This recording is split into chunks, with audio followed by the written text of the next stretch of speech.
वो जो है क्वेश्चन मैं और थोड़ा सोच लूंगा, ठीक है, किस तरीके से होगा। अगर ऑप्शन वो सही है तो मैं एक बार और ट्राई कर लूंगा। तो फिलहाल हमारा चैप्टर क्या है, कंट्रोल एंड कोऑर्डिनेशन, ठीक है भैया, बायोलॉजी का सेकंड चैप्टर है, बहुत ही ज्यादा इजी है। तो चलिए समझते हैं क्या है।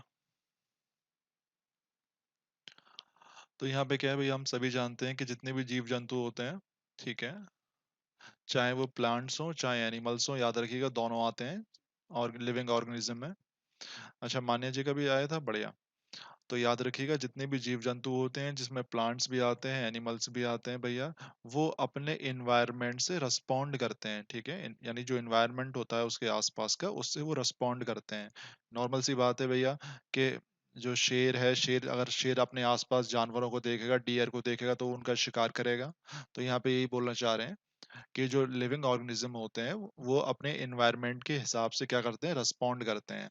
जैसे कि हमारा नॉर्मली है, जैसे सर्दी हो रही है तो हम भैया जैकेट पहनते हैं, अगर हम गर्मी हो रही है तो हम बस टी शर्ट पहनते हैं। तो भैया हम जो है एनवायरनमेंट के हिसाब से क्या है, रिस्पॉन्ड कर रहे हैं। तो यहाँ पे यही बोला गया है कि जितने भी लिविंग ऑर्गेनिजम्स होते हैं वो अपने एनवायरनमेंट के हिसाब से क्या करते हैं, रिस्पॉन्ड करते हैं, ठीक है।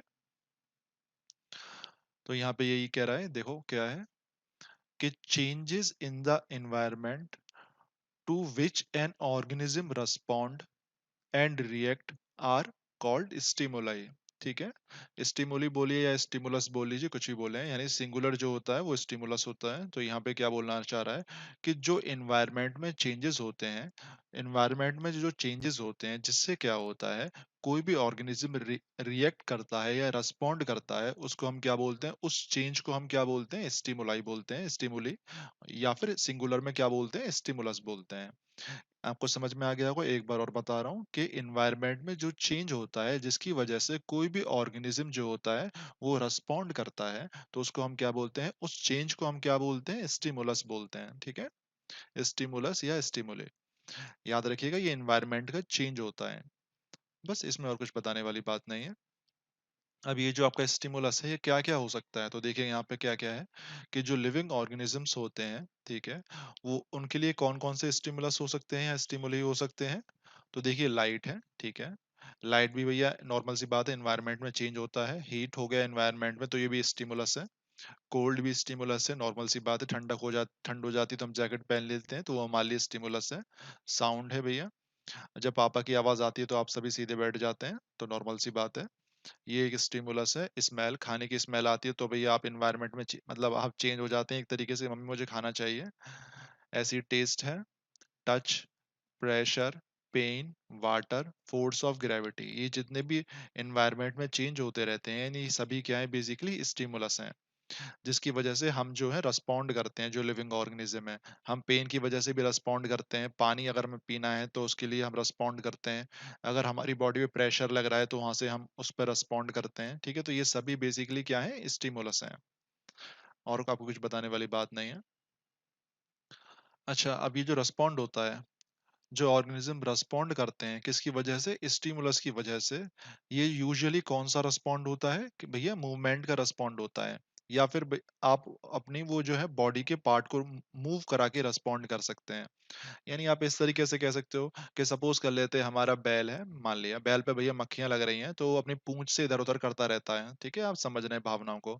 तो यहाँ पे ये कहना चाह रहे हैं या तो हम पूरी बॉडी को मूव करा के रेस्पॉन्ड कर देंगे, या फिर हम बॉडी का कोई एक पार्ट को हिला करके रेस्पॉन्ड करते हैं इस स्टिमुलस की वजह से, ठीक है।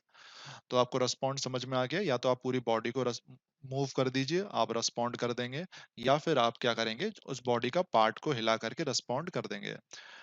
जैसे नॉर्मल सी बात है कि आपके एक हाथ में मच्छर बैठा है तो आप एक हाथ को अपना हिला देंगे, पूरी बॉडी को हिलाने की जरूरत नहीं है, तो आपने रेस्पॉन्ड किया मच्छर की वजह से, तो मच्छर जो था आपका स्टिमुलस था। लेकिन सपोज करते हैं अगर आपके पीछे पागल कुत्ता पड़ जाए तो आप पूरी बॉडी को भगाएंगे, ठीक है। तो वहां पे जो पागल कुत्ता है वो आपका स्टिमुलस है, और जो आप रेस्पॉन्ड कर रहे हैं वो क्या कर रहे हैं, पूरी बॉडी को हिला के रेस्पॉन्ड कर रहे हैं, ठीक है। तो यहाँ पे ये बोलना चाह रहे हैं। सर हमारे सर हमें फोर्स ऑफ ग्रेविटी पर रिस्पॉन्ड कैसे करना करेंगे भैया? ये फोर्स ऑफ ग्रेविटी नॉर्मल सी बात है। देखो ये हमारा प्लेनेट है यहाँ पे, तो भैया हम क्या है, हम जो है नॉर्मली मूव कर पाते हैं, ज्यादा कूद नहीं पाते। लेकिन सपोज कर लेते हैं, हम मान लेते हैं कि हम मून पे चले गए। मून पे भैया ग्रेविटी जो होती है, फोर्स ऑफ ग्रेविटी कम होती है, तो वहां पे हम काफी ऊंची जंप लगा सकते हैं, काफी ऊंची जंप कर सकते हैं। तो यहाँ पे यही बोलना चाह रहा है कि जो है आपकी फोर्स ऑफ ग्रेविटी भी एक तरीके से क्या है, आपकी स्टिमुलस होती है। क्योंकि यहाँ पे जो हमारा प्लेनेट होता है अर्थ पे, यहाँ फोर्स ऑफ ग्रेविटी ज्यादा है, तो हम ज्यादा जंप नहीं लगा पाते। तो इसकी वजह से हम नॉर्मल चलते हैं। लेकिन अगर सपोज करते हैं कि फोर्स ऑफ ग्रेविटी अचानक से कम हो जाए, तो मयंक जी हमारे सुपरमैन बन जाएंगे एक तरीके से, और हवा में आराम से खूब ऊंची ऊंची जंप लगा सकते हैं। तो वो आपका एक स्टिमुलस है, ठीक है, एक्सटर्नल स्टिमुलस। और कोई दिक्कत हो मयंक जी बताना। तो यहाँ पे यही बताना चाह रहे हैं, क्वेश्चन आ जाता है कि जैसे कोई भी ऑर्गेनिज्म होता है, वो जो है स्टिमुलस के चक्कर में किस तरीके से रिस्पॉन्ड करता है, स्टिमुलस से कैसे रिस्पॉन्ड करता है। तो आप बता दीजिएगा, या तो वो अपने बॉडी के पार्ट को हिलाता है, या फिर पूरी बॉडी को हिला देता है। तो यहाँ पे आप देखिएगा, यहाँ पे जो है, जो इस शेर को ये उसका बच्चा काट रहा है, ठीक है, यहाँ आप देख सकते हैं। तो यहाँ पे जो शेर का बच्चा है, ये बेसिकली क्या है, आपका स्टिमुलस है, ठीक है, शेर के लिए। और शेर क्या रेस्पॉन्ड कर रहा है, वो यहाँ पे चीख करके रेस्पॉन्ड कर रहा है कि उसे दर्द हो रहा है। ऐसे यहाँ पे आप देखें, ये जो आपका पेड़ है, ठीक है, ये टच मी नॉट मिरिंदा से पेड़ है। तो यहाँ पे क्या है, यहाँ पे जो पेंसिल है, ठीक है, पेंसिल तो स्टिमुलस है। और पेंसिल स्टिमुलस है, जब उसने इस पत्ती को छुआ, तो ये हमारी जो पत्तियां हैं वो बंद हो गई हैं, ठीक है। तो यहाँ पे जो रेस्पॉन्ड कर रहा है, वो बेसिकली ये पत्तियां रेस्पॉन्ड कर रही हैं। यहाँ पे देखिए, पूरा प्लांट मूव नहीं हो रहा, प्लांट का एक पार्ट मूव हो रहा है, ठीक है। तो यहाँ पे बता दीजिएगा कि भैया यहाँ पेंसिल हमारी तो स्टिमुलस है, यानी जो एक्सटर्नल चेंज हो रहा है एनवायरनमेंट में, वो हमारा पेंसिल है यहाँ पे, इसके रेस्पेक्ट में। और यहाँ पे जो रेस्पॉन्ड हो रहा है, वो रेस्पॉन्ड कैसे हो रहा है कि वो पत्तियों को बंद कर रहा है। तो आप याद रखिएगा, एक तो स्टिमुलस होता है, और उसकी वजह से कोई भी ऑर्गेनिज्म जो होता है रेस्पॉन्ड करता है। या तो वो अपने पार्ट को मूव करा देता है, तो यहाँ पे देखिए पार्ट को उसने मूव कराया है अपने, या फिर पूरी बॉडी को मूव करा देता है। बस इतना सिंपल सी वाली बात है। अच्छा, आप देखिएगा यहाँ पे और भी क्या क्या एग्जाम्पल दिए हुए हैं, हम इसको काफी डीप में पढ़ेंगे। जैसे कि हमारा जो इंसान होते हैं, जब आप गर्म बर्तनों को छू लेते हैं गलती से, तो अचानक से, अच्छा आपको कुत्तों को भौंकने की आवाज आ रही है? तो यहाँ पे क्या बोलना चाह रहा है, जरा समझते हैं हम। कभी कभार कुत्ते पागल हो जाते हैं। तो यहाँ पे क्या है, फॉर एग्जाम्पल जैसे कि आप अचानक से गर्म बर्तनों को छू रहे हैं, तो उससे क्या होता है, आप जो है अपने हाथ को वहां से तुरंत ही हटा लेते हैं, ठीक है। तो जो गर्म बर्तन था, वो आपका क्या था, स्टिमुलस था। और आपने उसका रेस्पॉन्ड कैसे किया, अपने हाथ को पीछे हटा करके, आपने पूरी बॉडी को मूव नहीं कराया है, ठीक है, अपने हाथ को आपने पीछे मूव कराया है। तो बस यहाँ पे ये मैं बताने की कोशिश कर रहा हूँ कि स्टिमुलस क्या होता है और बॉडी रेस्पॉन्ड कैसे करती है। या तो पूरी बॉडी को मूव करा दीजिए, या फिर आप उस पार्ट को मूव करा दीजिए। अच्छा। अच्छा, इसी तरीके से अगर सपोज कर लेते हैं लाइट ज्यादा हो जाती है, सन की लाइट, देखो यहाँ पे भी लिखा हुआ है कि अगर सन की लाइट ज्यादा हो जाती है, तो हम अपनी आंखों को बंद कर लेते हैं, ठीक है। तो यहाँ पे जो लाइट है, वो आपकी स्टिमुलस है, ठीक है। और हमने किस तरीके से उसको रिएक्ट किया, अपनी आंखों को बंद करके उसको रिएक्ट किया, ठीक है। बस इतना सिंपल सी वाली बात है। शीतल जी कोई दिक्कत तो नहीं है, बता दीजिएगा, आगे आ जाते हैं। तो यहाँ पे आपको समझ में आ गया होगा कि स्टिमुलस क्या होता है और हमारा रेस्पॉन्ड क्या होता है। तो यहाँ पे और देखिए एग्जाम्पल दिया हुआ है कि भाई, कि हमारे पास जो है काला कुत्ता हमारे सामने भौंक रहा है, मतलब कुत्ता जो है वो भौंक रहा है, ठीक है। तो हम जो होते हैं बहुत तेजी से भागते हैं। तो यहाँ पे जो कुत्ता है, डॉग का फियर जोन है, वो क्या है, हमारा स्टिमुलस है, याद रखना। यानी जो भी एनवायरनमेंट चेंज हो रहा है, जिसकी वजह से आप रिएक्ट कर रहे हो, वो स्टिमुलस कहलाता है। और आपने रेस्पॉन्ड कैसे किया इस कुत्ते के कारण, आप वहां से भागे, तो आपने पूरी बॉडी को मूव करा दिया, तो ये आपका क्या है, रेस्पॉन्ड है। अच्छा, इसी तरीके से सपोज कर लेते हैं आपके पास एक अर्थवॉर्म है, आपने अर्थवॉर्म को पिक किया, उसमें आपने निडल लगा दी। तो इससे क्या होगा, अर्थवॉर्म को दर्द होगा, तो जो अर्थवॉर्म होगा पीछे की तरफ भागेगा, हट जाएगा वहां से। तो यहाँ पे जो आपकी सुई थी, निडल थी, वो आपकी क्या थी, स्टिमुलस थी। और जो आपका रेस्पॉन्ड कैसे कर रहा है, जो आपका अर्थवॉर्म है, वो पीछे की तरफ बॉडी को मूव करा के रेस्पॉन्ड कर रहा है। तो यहाँ पे जो पेन है, वो हमारा क्या था, स्टिमुलस था।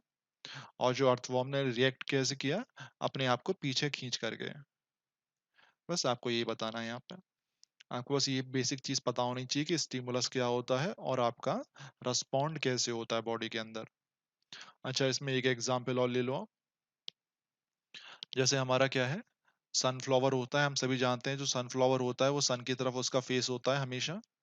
तो जो सनलाइट है सनफ्लावर के केस में वो स्टिमुलस है, ठीक है। और इसमें रेस्पॉन्ड क्या है कि जो सनफ्लावर है वो हमेशा किसकी तरफ बेंड होता रहता है, सन की तरफ बेंड होता रहता है। तो ये जो सन की तरफ जो बेंड होना है ये उसका रेस्पॉन्ड है, किसका, उसका सनफ्लावर का, ठीक है। और जो सन है वो क्या है इस केस में, स्टिमुलस है। तो पूछ सकते हैं कि स्टिमुलस क्या है इस केस में और उसका रेस्पॉन्ड क्या है, ठीक है। अच्छा, और कोई समस्या वाली बात ही नहीं है। और एक और एग्जांपल देखो कि जब हम हंग्री होते हैं, जब हमें भूख लगती है तो हम खाना खाते हैं, ठीक है, जिससे हमें एनर्जी मिलती है। तो इस केस में जो हंगर है, याद रखिएगा, जो हंगर है वो हमारा क्या है, स्टिमुलस है, यानी भूख लगना स्टिमुलस कहलाता है। और हमने कैसे रिएक्ट किया, खाने को खा के रिएक्ट किया। तो अब आपको समझ में आ गया होगा कि स्टिमुलस क्या होता है और हमारा रेस्पॉन्ड कैसे होता है। तो यहाँ पे ये बोलना चाह रहे हैं कि जो आपका स्टिमुलस के साथ जो हम रिएक्शन करते हैं, ठीक है, ये एक प्रॉपर्टी होती है लिविंग ऑर्गेनिज्म की। यानी लिविंग ऑर्गेनिज्म हमेशा स्टिमुलस के कारण कुछ ना कुछ रेस्पॉन्ड करते हैं, वो डिपेंड करता है स्टिमुलस कैसा है। बस, और कुछ आपको बताने वाली बात नहीं है। इसमें यहाँ पे बोलना चाह रहा है कि बोथ प्लांट और एनिमल दोनों ही, याद रखिएगा, प्लांट भी और एनिमल दोनों ही रिस्पॉन्ड करते हैं स्टिमुलस की वजह से, ठीक है, याद रखिएगा। ये नहीं है कि सिर्फ एनिमल ही रिस्पॉन्ड करते हैं, प्लांट भी रिस्पॉन्ड करते हैं। अभी हमने ऊपर देखा था वो टच मी नॉट जो प्लांट था, जब हमने पेंसिल लगाई थी उसने उसने पत्तियों को अपने बंद कर दिया था। तो याद रखिएगा कि जो प्लांट है वो भी रिस्पॉन्ड करते हैं और जो एनिमल है वो भी रिस्पॉन्ड करते हैं, किसकी वजह से, स्टिमुलस की वजह से। किसी बच्चे को कोई समस्या हो बताइएगा। अच्छा जानवी जी, समझ में आ रहा है आपको? कोई भी समस्या वाली बात हो पूछ लीजिएगा। अच्छा, और यहाँ पे क्या बोलना चाह रहे हैं? और तो यहाँ पे कुछ बताने वाली बात नहीं है। अच्छा, आगे आ जाते हैं, आइए देखिए क्या बोलना चाह रहा है इसमें। अमीबा तो आप जानते हैं कि अमीबा कहाँ जाता है, जहाँ पे खाना होता है वहां पे वो अमीबा मूव करता रहता है। तो वहां पे खाना जो है वो एक तरीके से स्टिमुलस है अमीबा के लिए। और अमीबा का मूव करना क्या है, उसके रेस्पॉन्ड है खाने की वजह से। तो यहाँ पे यही बोल रहे हैं कि जो एनिमल्स होते हैं वो स्टिमुलस की वजह से अलग अलग वे से रेस्पॉन्ड करते हैं, क्योंकि ठीक है, प्लांट तो नॉर्मल वे में रेस्पॉन्ड करते हैं, बट जो एनिमल है, एनिमल के पास ऑप्शन होता है वो किस तरीके से रेस्पॉन्ड करें। या तो अपने पार्ट को मूव करा दें, किसी बॉडी के पार्ट को, या फिर पूरे मूव कर जाएं, ठीक है। तो एनिमल्स के पास तो ऑप्शन है, बट प्लांट के पास ऐसा ऑप्शन नहीं होता है। प्लांट्स तो बस क्या करते हैं, अपने छोटा सा कोई पेड़ को ही रेस्पॉन्ड, प्लांट के मतलब पार्ट को ही रेस्पॉन्ड कराते हैं, ठीक है। तो यहाँ पे ये बोला गया है, एनिमल्स जो होते हैं वो स्टिमुलस से अलग अलग वे से रेस्पॉन्ड कर सकते हैं, ठीक है। उनके पास, एनिमल्स के पास ऑप्शन होता है वो किस तरीके से रेस्पॉन्ड करें, क्योंकि उनके पास नर्वस सिस्टम भी होता है और उनके पास एंडोक्राइन सिस्टम भी होता है। किसके पास, याद रखिएगा, हमारे एनिमल्स के पास। और एंडोक्राइन सिस्टम में हमारे हार्मोन्स आते हैं, ये सभी आगे डीप में आएगा, बस यहाँ पे बता रहे हैं कि नर्वस सिस्टम भी होता है इन एनिमल्स के पास और एंडोक्राइन सिस्टम भी होता है। इसकी वजह से हमारे पास ऑप्शन होते हैं कि हम किस तरीके से रेस्पॉन्ड करें। लेकिन जो प्लांट होते हैं, याद रखिएगा, वो जो रेस्पॉन्ड करते हैं स्टिमुलस की वजह से बहुत ही कम, लिमिटेड वेज में रेस्पॉन्ड करते हैं, आप इस तरीके से कह सकते हैं। क्योंकि जो प्लांट के पास होता है, याद रखिएगा, उनके पास नर्वस सिस्टम नहीं होता है। यह इंपॉर्टेंट चीज है, प्लांट के पास नर्वस सिस्टम नहीं होता है। प्लांट के पास हार्मोन वाला सिस्टम तो होता है, बट याद रखना, नर्वस सिस्टम नहीं होता है। अच्छा, और आपको यहाँ कुछ बताने वाली बात नहीं है। अच्छा, और आपको क्या बताऊं, यहाँ पे मैं कुछ नहीं है। अच्छा, अब यहाँ पे क्या बोलना चाह रहे हैं कि जो हम, अब नॉर्मल सी बात है, अभी हमने देखा स्टिमुलस की वजह से हमारी बॉडी रेस्पॉन्ड करती है।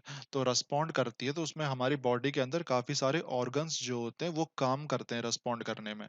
तो यहाँ पे ये बोला गया है कि working together of various organs of an organism in a systematic manner so as to produce a proper response to the stimulus is called coordination। ये बड़ा इंपॉर्टेंट वर्ड है, डेफिनेशन आ सकती है, कोऑर्डिनेशन की डेफिनेशन बताइएगा। तो आप बता दीजिएगा बायोलॉजी की लैंग्वेज में कोऑर्डिनेशन की डेफिनेशन क्या होती है। कि जब आपके बॉडी के जो पार्ट्स हैं वो एक सिस्टमेटिक मैनर में रेस्पॉन्ड करते हैं, काम करते हैं, जब आप स्टिमुलस से स्टिमुलस की वजह से आपकी बॉडी रिस्पॉन्ड करती है, तो उस कारण जो आपके बॉडी के अंदर जो पार्ट्स हैं वो सभी एक प्रॉपर वे में वर्क करते हैं। तो जब वो सभी ऑर्गन्स प्रॉपर वे में वर्क करते हैं तो उसी को हम क्या बोलते हैं, कोऑर्डिनेशन बोलते हैं। एक बार और बता दे रहा हूँ कि जब हमारी बॉडी के अंदर जो पार्ट्स हैं वो सिस्टमैटिक वे में एक साथ मिलके काम करते हैं, किसकी वजह से, स्टिमुलस की वजह से, तो उनको हम क्या बोलते हैं, उस सिस्टम को हम क्या बोलते हैं, कोऑर्डिनेशन बोलते हैं। उस प्रोसेस को हम क्या बोलते हैं, कोऑर्डिनेशन बोलते हैं। आपको समझ में आ गया होगा, कोई भी डाउट हो बता दीजिएगा वरना मैं दोबारा समझा दूंगा। सर कोऑर्डिनेशन की डेफिनेशन में क्या होती है? भैया कोऑर्डिनेशन की डेफिनेशन मैथ्स में क्या होती है? कोऑर्डिनेशन, भैया कौन बताएगा कोऑर्डिनेशन की मैथ्स में डेफिनेशन? भैया किसी को पता है कोऑर्डिनेशन में ये मैथ्स में डेफिनेशन क्या होती है? मुझे तो आइडिया नहीं है। हाँ, कोऑर्डिनेशन एक तरीके से क्या हो सकती है भैया, मुझे आइडिया नहीं भैया। और किसी बच्चे को बताइएगा कोऑर्डिनेशन की डेफिनेशन मैथ्स में क्या होगी। हाँ, चलो भैया। अब सबसे पहला हमारे पास जो है कंट्रोल एंड कोऑर्डिनेशन, जो हमारा टॉपिक है वो हम किस में पढ़ेंगे, याद रखिएगा, प्लांट्स में पढ़ेंगे। उसके बाद हम किस में पढ़ेंगे, एनिमल्स में पढ़ेंगे। ठीक है, तो पहला हमारा आ गया प्लांट्स। अच्छा भैया, तो यहाँ पे देखिए साफ साफ बोला गया है जो प्लांट्स होते हैं, ठीक है, उनके पास नर्वस सिस्टम नहीं होता है।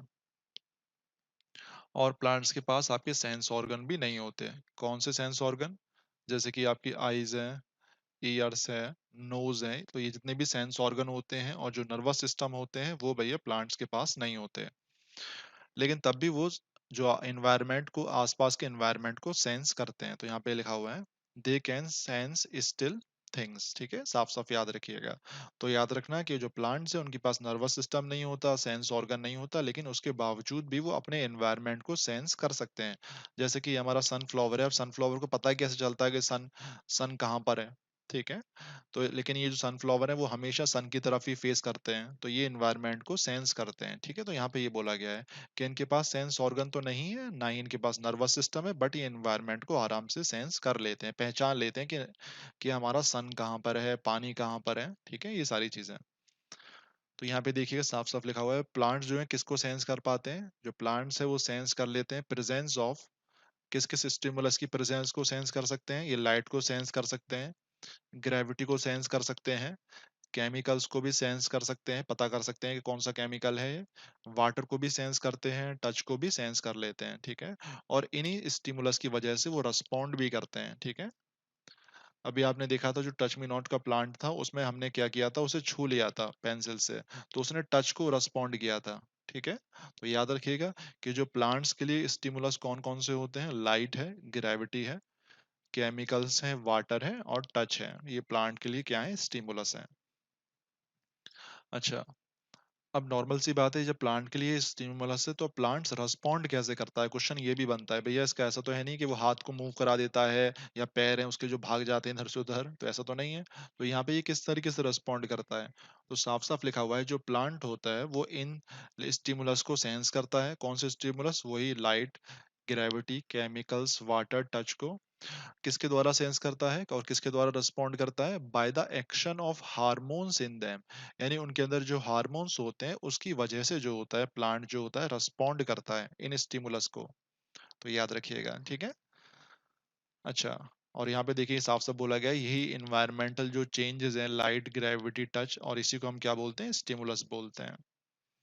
तो देखिए डेफिनेशन क्या है कि जो प्लांट्स हैं वो कोऑर्डिनेट करते हैं their behaviour against external changes by using hormones. ये बहुत ही इंपॉर्टेंट चीज है। ठीक है, कि तो जो प्लांट होते हैं वो रेस्पॉन्ड किस तरीके से करते हैं स्टिमुलस को, तो याद रखिएगा हार्मोन्स की वजह से वो रेस्पॉन्ड करते हैं।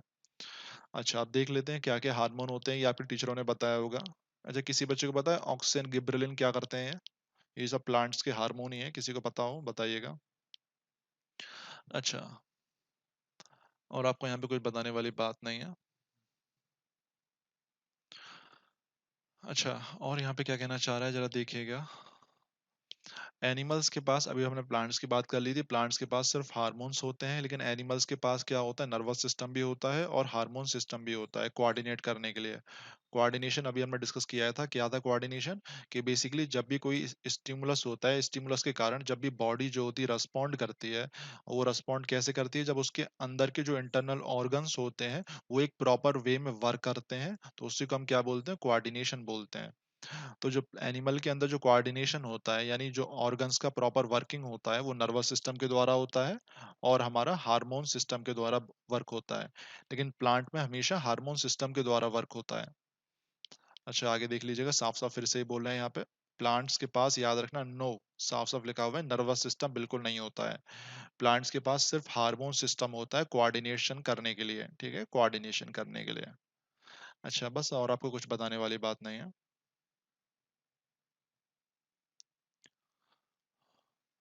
तो देखिएगा यहाँ पे लिखा भी हुआ है सनफ्लावर केस में, जो सनफ्लावर है वो हमेशा सन की तरफ फेस करते हैं, याद रखिएगा, इंपॉर्टेंट है। हेयर सनलाइट जो है ये स्टिमुलस है, और सनफ्लावर प्लांट्स उनका रेस्पॉन्ड क्या है बेसिकली इनका, तो sunflower plants respond by bending और मूविंग टुवर्ड्स द सन। यहाँ पे साफ साफ लिखा है कि जो सनफ्लावर है वो किस तरीके से रेस्पॉन्ड करता है, तो आप बता दीजिएगा। अच्छा, शैलजा जी ने बताया, बहुत बढ़िया वाली बात है, कि जो हमारा सनफ्लावर है वो किस तरीके से रिस्पॉन्ड करता है, तो आप बताएंगे वो सन की तरफ बैंड हो जाता है, या हम ऐसे कह सकते हैं कि सन की तरफ वो मूव हो जाता है, ठीक है, आप ऐसे भी बोल सकते हैं। तो इस तरीके से वो रिस्पॉन्ड करता है। तो बेसिकली यहाँ पे ये बोला गया है कि जो प्लांट्स होते हैं वो स्टिमुलस की वजह से किस तरीके से रेस्पॉन्ड करते हैं, वो बेसिकली क्या है, उसकी तरफ वो ग्रोथ करते हैं बाय स्लोली ग्रोइंग, ठीक है। अब देखो यहाँ पे खुद सोचो, सन था, सन पहले आपका इस साइड था, तो ये जो प्लांट है सन की तरफ थोड़े से बेंड हो जाएंगे सन की तरफ थोड़े से ग्रो हो जाएंगे, बढ़ जाएंगे, ठीक है। चलिए, शीतल जी ने बताया, बहुत बढ़िया है, एकदम सही है, ये सभी आने वाले हैं, बहुत सही बताया आपने, और शैलजा जी का भी आया है। तो याद रखिएगा, यहाँ पे ये बोलना चाह रहे हैं, जो प्लांट्स होते हैं बेचारे रेस्पॉन्ड किस तरीके से करते हैं, बस स्टिमुलस की तरफ बेंड होकर के वो रेस्पॉन्ड करते हैं, ठीक है, बेंड होकर के, या आप ये बोल सकते हैं कि स्टिमुलस की तरफ ग्रोथ करके वो रेस्पॉन्ड करते हैं। ये किस तरीके से ग्रोथ करेंगे सब अब आगे आने वाला है, तो याद रखिएगा कि जो प्लांट्स होते हैं वो किस तरीके से रेस्पॉन्ड करते हैं, बस सन की तरफ या किसी और स्टिमुलस की तरफ बेंड होकर के या ग्रोथ करके वो रेस्पॉन्ड करते हैं, बस इतना सिंपल सी पॉइंट है। अच्छा, चलिए, मैंग जी कोई डाउट हो बता दीजिएगा। अच्छा, तो यहाँ पे क्या बोलना चाह रहा है यहाँ पे, कि जो फंक्शंस होते हैं, the function of control and coordination in plants is performed by chemical substance called plant hormones. तो बेसिकली याद रखिएगा, जो हार्मोन्स होते हैं वो बॉडी के अंदर जो केमिकल्स होते हैं उन्हें हम हार्मोन्स बोल देते हैं। तो यहाँ पे ये बोला गया है कि जो कंट्रोल और कोऑर्डिनेशन करते हैं प्लांट के अंदर, वो कुछ केमिकल सब्सटेंस कंट्रोल करते हैं, और उस केमिकल सब्सटेंस को हम क्या बोलते हैं, प्लांट हार्मोन्स बोलते हैं, ठीक है। अच्छा, आप जरा ध्यान दीजिएगा, plant hormones are called phyto hormones, ठीक है, प्लांट हार्मोन को हम फाइटो हार्मोन्स भी बोलते हैं। फाइटो का मतलब है प्लांट, ठीक है, तो कहीं पे लिखा हो फाइटो हार्मोन तो आप समझ जाना वो क्या है, बेसिकली प्लांट हार्मोन है। अच्छा, अब ये जो होते हैं आपके हार्मोन्स जो होते हैं, यानी जो केमिकल्स होते हैं प्लांट के, वो बहुत सारे टाइप के होते हैं, various type of chemical hormones जो होते हैं मिल जाते हैं हमें। अच्छा, अब यहाँ पे देखिएगा कि एक तो हमारा डोरमेंसी होता है और एक होता है ब्रेकिंग ऑफ डोरमेंसी, दो टर्म है जो आगे भी यूज होंगे, तो यहाँ पे बता रहे हैं, पहले इसका मतलब हम समझ लेते हैं। तो यहाँ पे हमारे पास डोरमेंसी की डेफिनेशन इंपॉर्टेंट है। तो ए रेस्टिंग और इनएक्टिव कंडीशन, यानी इसमें क्या होता है, जो पेड़ होता है वो रुके हुए स्टेट में होता है, पेड़ क्या होता है, बीज होता है, बीज जो है रुके हुए स्टेट में होता है, तो उसे हम डोरमेंट बोलते हैं, डोरमेंसी बोलते हैं। तो ए रेस्टिंग और इनएक्टिव कंडीशन, जिसमें कोई भी काम नहीं होता है, a resting or inactive condition in which metabolism almost stops is called dormancy, ठीक है। तो यहाँ पे साफ साफ बोला गया है, the seed of the plant is inactive और डोरमेंट। डोरमेंट का मतलब यह है कि उसकी बॉडी के अंदर कोई भी काम नहीं हो रहा है, हर चीज रुकी हुई है, ठीक है, तो यहाँ पे ये बोला गया है, उसी को हम क्या बोलते हैं, डोरमेंसी बोलते हैं इस प्रॉपर्टी को।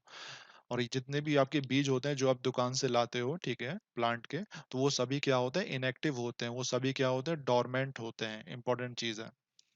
तो याद रखिएगा, डोरमेंसी आपको समझ में आ गया, और डोरमेंसी के मतलब है रेस्टिंग स्टेट बोल लीजिए, रेस्टिंग स्टेट बोलें या इनएक्टिव स्टेट बोलें, यानी बॉडी के अंदर कोई भी काम नहीं होता है इस। अच्छा, और जो जितने भी आपके सीड होते हैं, बीज होते हैं, वो सभी क्या होते हैं, इनएक्टिव होते हैं या फिर आपके डोरमेंट होते हैं। ठीक है, यानी हम ये बोल सकते हैं उसके पास कौन सी प्रॉपर्टी है, डोरमेंसी वाली प्रॉपर्टी है। अच्छा, आगे क्या बोलना चाह रहा है कि सीड के पास कौन कौन सी कंडीशन होनी चाहिए, गर्म पानी होना चाहिए, थोड़ी सी गर्मी होनी चाहिए, एयर होना चाहिए, हार्मोन्स होने चाहिए। अच्छा, जब प्लांट की जो सीड है, जब उसको ये सारी चीजें मिल जाती हैं, यानी जो बीज है उसको पानी मिल जाता है, गर्मी मिल जाती है, एयर मिल जाता है, हार्मोन्स मिल जाते हैं, तब हमारी जो डोरमेंसी वाली स्टेट होती है, रेस्टिंग वाली स्टेट होती है, वो ब्रेक होती है। याद रखिएगा, तो यहाँ पे लिखा हुआ है ब्रेकिंग। डोरमेंसी क्या हो जाती है, ब्रेक हो जाती है। ठीक है, और हमारा जो वो आपका जो पेड़ का जो बच्चा होता है वो सामने आ जाता है, आप ऐसे बोल सकते हैं। जो आपका बीज होता है वो जर्मिनेट हो जाता है, ठीक है, और उसमें से छोटा सा पेड़ बाहर आ जाता है। तो याद रखिएगा, डोरमेंसी स्टेट क्या होती है, इनएक्टिव स्टेट होती है जहाँ पे कोई काम नहीं होता। लेकिन जब उसे क्या मिल जाता है, पानी मिल जाता है, गर्मी मिल जाती है, हवा मिलती है, हार्मोन मिलता है, तब वो जो बीज है, बीज में जो डोरमेंसी वाली स्टेट है वो ब्रेक होना शुरू होती है, और फिर उसके अंदर केमिकल्स रिएक्शन होना शुरू हो जाती हैं। तो आपको समझ में आ गया होगा कि डोरमेंसी का क्या मतलब है, और ब्रेकिंग ऑफ डोरमेंसी का मतलब क्या है। ब्रेकिंग ऑफ डोरमेंसी का मतलब है कि अब बेसिकली उसके अंदर काम होना शुरू हो गया है। डोरमेंसी का मतलब तो सारा काम बंद है, कोई काम नहीं हो रहा है बॉडी के अंदर। इसका मतलब है कि अब काम स्टार्ट हो गया है, ब्रेकिंग ऑफ डोरमेंसी। अच्छा, तो याद रखिएगा, बस आपको और कुछ बताने वाली बात नहीं है। Another part of the plant having dormancy is the bud। अच्छा भैया, ये जो बड होता है आपने देखा होगा छोटा सा प्लांट के अंदर, तो वो भी क्या होता है, एक तरीके से डोरमेंट स्टेट में होता है शुरुआत में। तो यहाँ पे साफ साफ बोला गया है, bud is a young undeveloped shoot of a plant which on breaking dormancy can form a branch, a leaf or a flower depending upon its position in the plant। तो याद रखिएगा, एक तो बीज जो होता है वो डोरमेंट स्टेट में होता है, और जो बड होता है, जैसे कि मैंग जी बोल रहे हैं पोटैटो में, और भैया स्टेम में भी होता है। ये थोड़ा सा सपोज कर लेते हैं, यहाँ पे जा रही है तो यहाँ पे सपोज कर लेते हैं, यहाँ पे छोटी सी चीज जो लगी होती है वो बड होता है। तो यहाँ पे ये बोल रहा है कि जो बड होता है वो भी आपका क्या होता है, डोरमेंट स्टेट में होता है। तो जब वो उसकी डोरमेंसी ब्रेक होती है तो वो किस में कन्वर्ट हो सकती है, वो ब्रांच में भी कन्वर्ट हो सकती है, यही बड जो होती है, पत्ती में भी कन्वर्ट हो सकती है, या बड जो है फ्लावर में भी कन्वर्ट हो सकती है। वो किस पर डिपेंड करता है, वो उसकी पोजीशन पर डिपेंड करता है कि जो बड है वो कहाँ पर है। ठीक है, तो याद रखिएगा कि प्लांट के अंदर दो चीज बेसिकली डोरमेंट है आपके सिलेबस में, एक तो हमारा क्या है, सीड है जो डोरमेंट होता है, और दूसरा जो बड है वो डोरमेंट होता है। जो बड होती है वो जब डेवलप होती है तो बेसिकली या तो ब्रांच में कन्वर्ट हो जाती है वो, या पत्ती में, या फिर फ्लावर में, उसकी पोजीशन में वो डिपेंड होता है। अच्छा, ये जो आप जरा ध्यान दीजिएगा कि जब भी हम ये डोरमेंसी की स्टेट को ब्रेक करते हैं, याद रखिएगा, ये जो डोरमेंसी की स्टेट को जब हम ब्रेक करते हैं तो हमें हार्मोन्स की, केमिकल्स की जरूरत होती है। तो देखिए साफ साफ लिखा हुआ है कि जो breaking of dormancy of a bird also requires certain plant hormones. देखिए यहाँ पे साफ साफ लिखा है कि जो डोरमेंसी वाली स्टेट होती है, जब वो ब्रेक होती है तो उसको केमिकल्स की जरूरत होती है, बिना केमिकल्स के वो स्टेट ब्रेक नहीं होती है। ठीक है, तो इस पॉइंट को याद रखना कि कुछ केमिकल्स जो होते हैं वो हमें जरूरत होती है, किसको क्या करने की जरूरत होती है, डोरमेंसी वाली स्टेट को ब्रेक करने की जरूरत होती है। ठीक है, अब वो कौन कौन से केमिकल करते हैं इस डोरमेंसी की स्टेट को ब्रेक, वो हम आगे डिस्कस करेंगे। अच्छा भैया, 1 मिनट का टाइम है, कोई डाउट हो बताएं यहाँ तक। शैलजा जी कोई समस्या हो मन में बताइएगा, और मैंग जी, जानवी जी, शीतल जी कोई डाउट हो पूछ लीजिएगा। अच्छा शीतल जी, कोई दिक्कत नहीं है।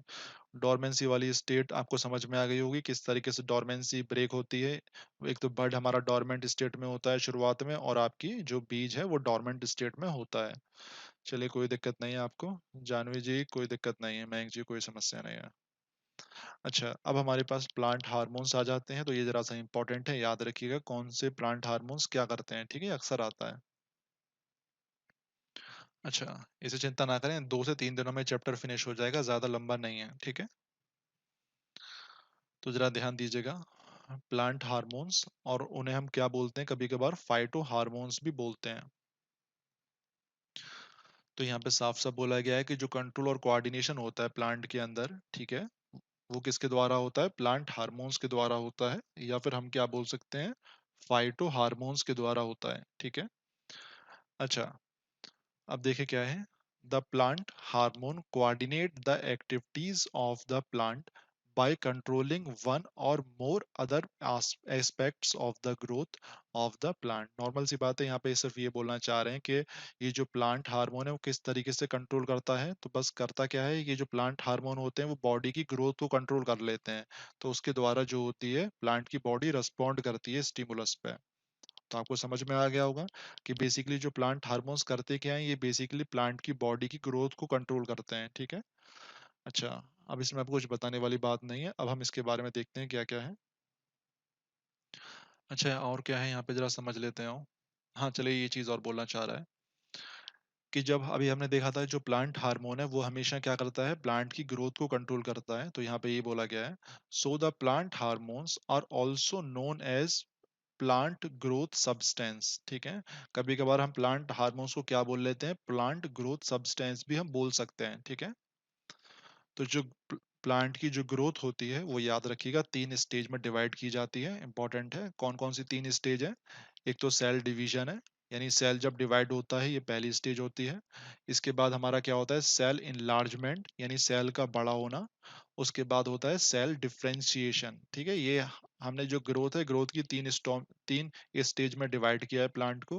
पहला सेल डिवीजन, सेल डिवाइड होता है। सेल इनलार्जमेंट यानी सेल का बड़ा होना। उसके बाद है सेल डिफरेंशिएशन। सेल डिफरेंशिएशन का मतलब है अब वो कोई एक फंक्शन को लेगा, आप ऐसे बोल सकते हैं, या फिर आप ये बोल सकते हैं सेल स्पेशलाइजेशन। ठीक है।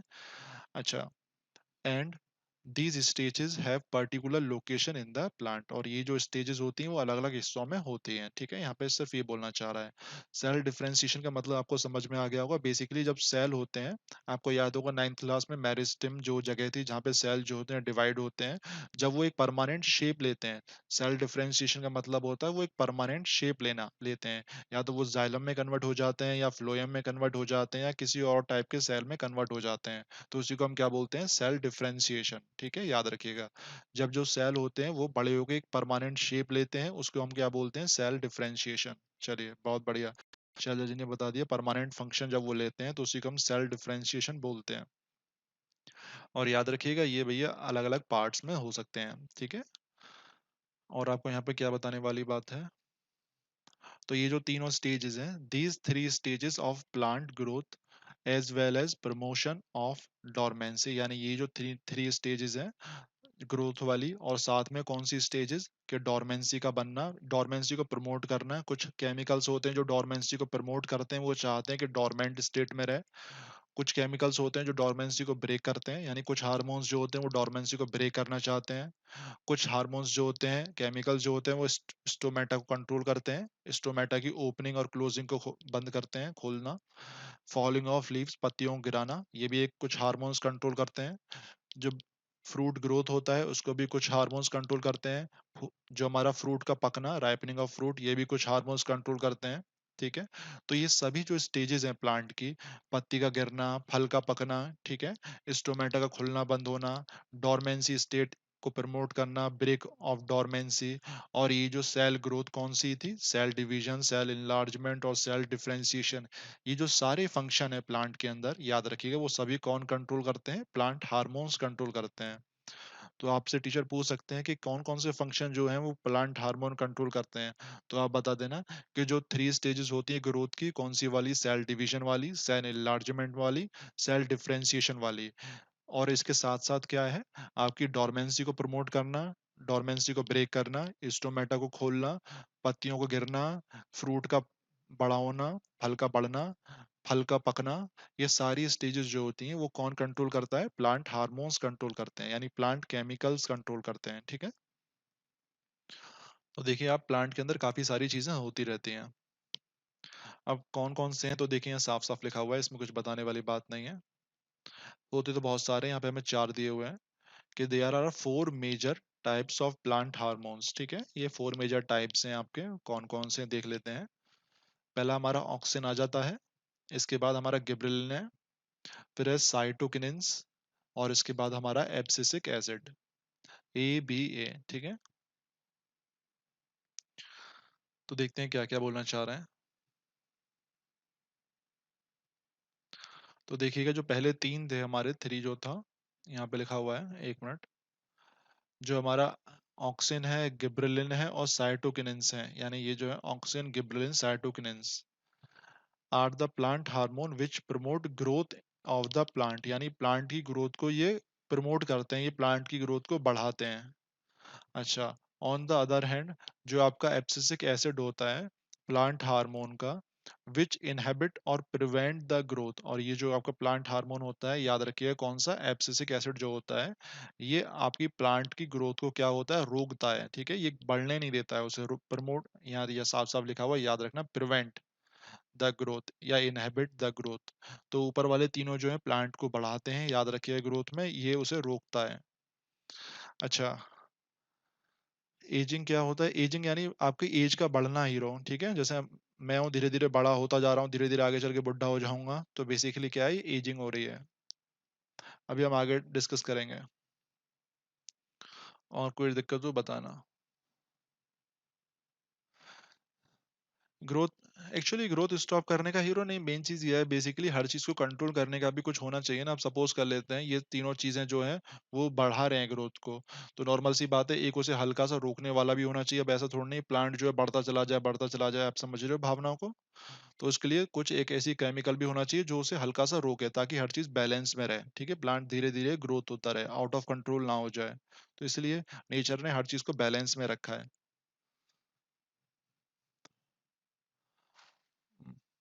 अच्छा, तो याद रखिएगा पहले तीनों जो हैं वो याद रखना ग्रोथ को बढ़ाते हैं, और लास्ट वाला जो होता है वो ग्रोथ को रोकता है बढ़ने से। अच्छा, तो पहला हमारे पास क्या है, ऑक्सिन है, बहुत ही इंपॉर्टेंट हार्मोन, ये बार बार हम इसका यूज करेंगे, तो याद रखिएगा। जो हमारा ऑक्सिन हार्मोन होता है वो क्या करता है, हम सभी जानते हैं, सेल इनलार्जमेंट करता है, याद रखिएगा। ठीक है, और सेल डिफरेंशिएशन करता है। अभी हमने देखा था कि जो सेल प्लांट की जो ग्रोथ होती है वो सेल डिवीजन होता है, सेल enlargement होता है, सेल डिफरेंशिएशन होता है। तो ये आपका सेल डिफरेंस enlargement में काम आता है, सेल डिफरेंशिएशन में काम आता है ये।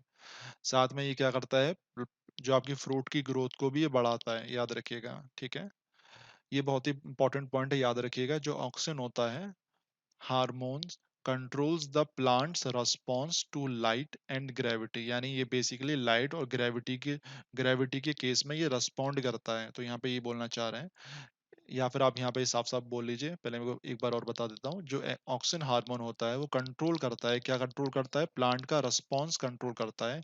किसके रेस्पेक्ट में, लाइट के और ग्रेविटी के रेस्पेक्ट में।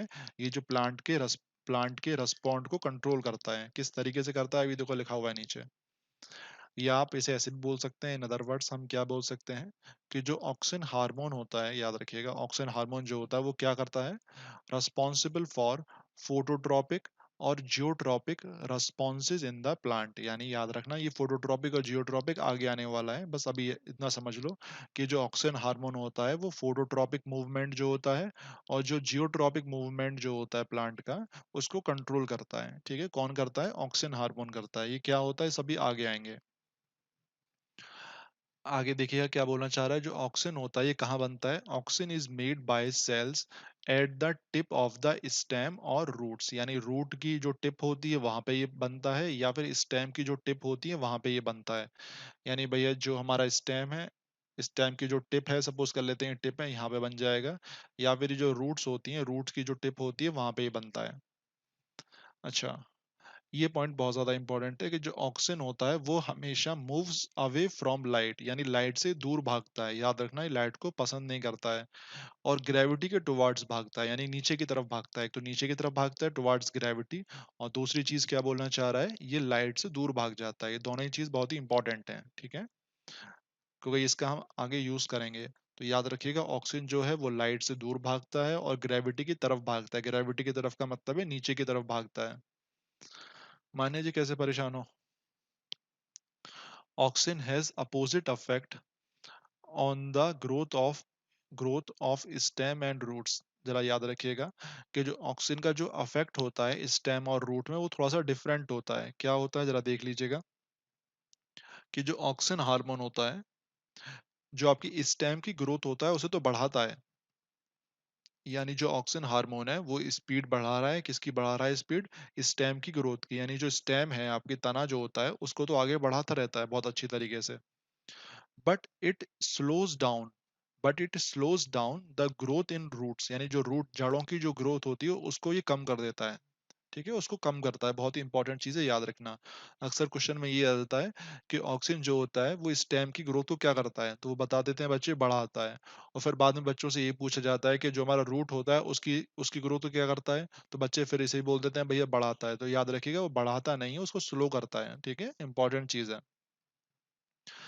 अच्छा, यहाँ पे बोला गया है कि जो आपके सिंथेटिक ऑक्सिन्स, यानी जो हमारे केमी फैक्ट्रियों में भी हम ऑक्सिन को बना लेते हैं, ठीक है, और उनको हम एक्सटर्नल तौर पे पेड़ों पे डाला जाता है। ठीक है, तो याद रखिएगा कि हम सिंथेटिक ऑक्सिन्स बना सकते हैं फैक्ट्री के अंदर।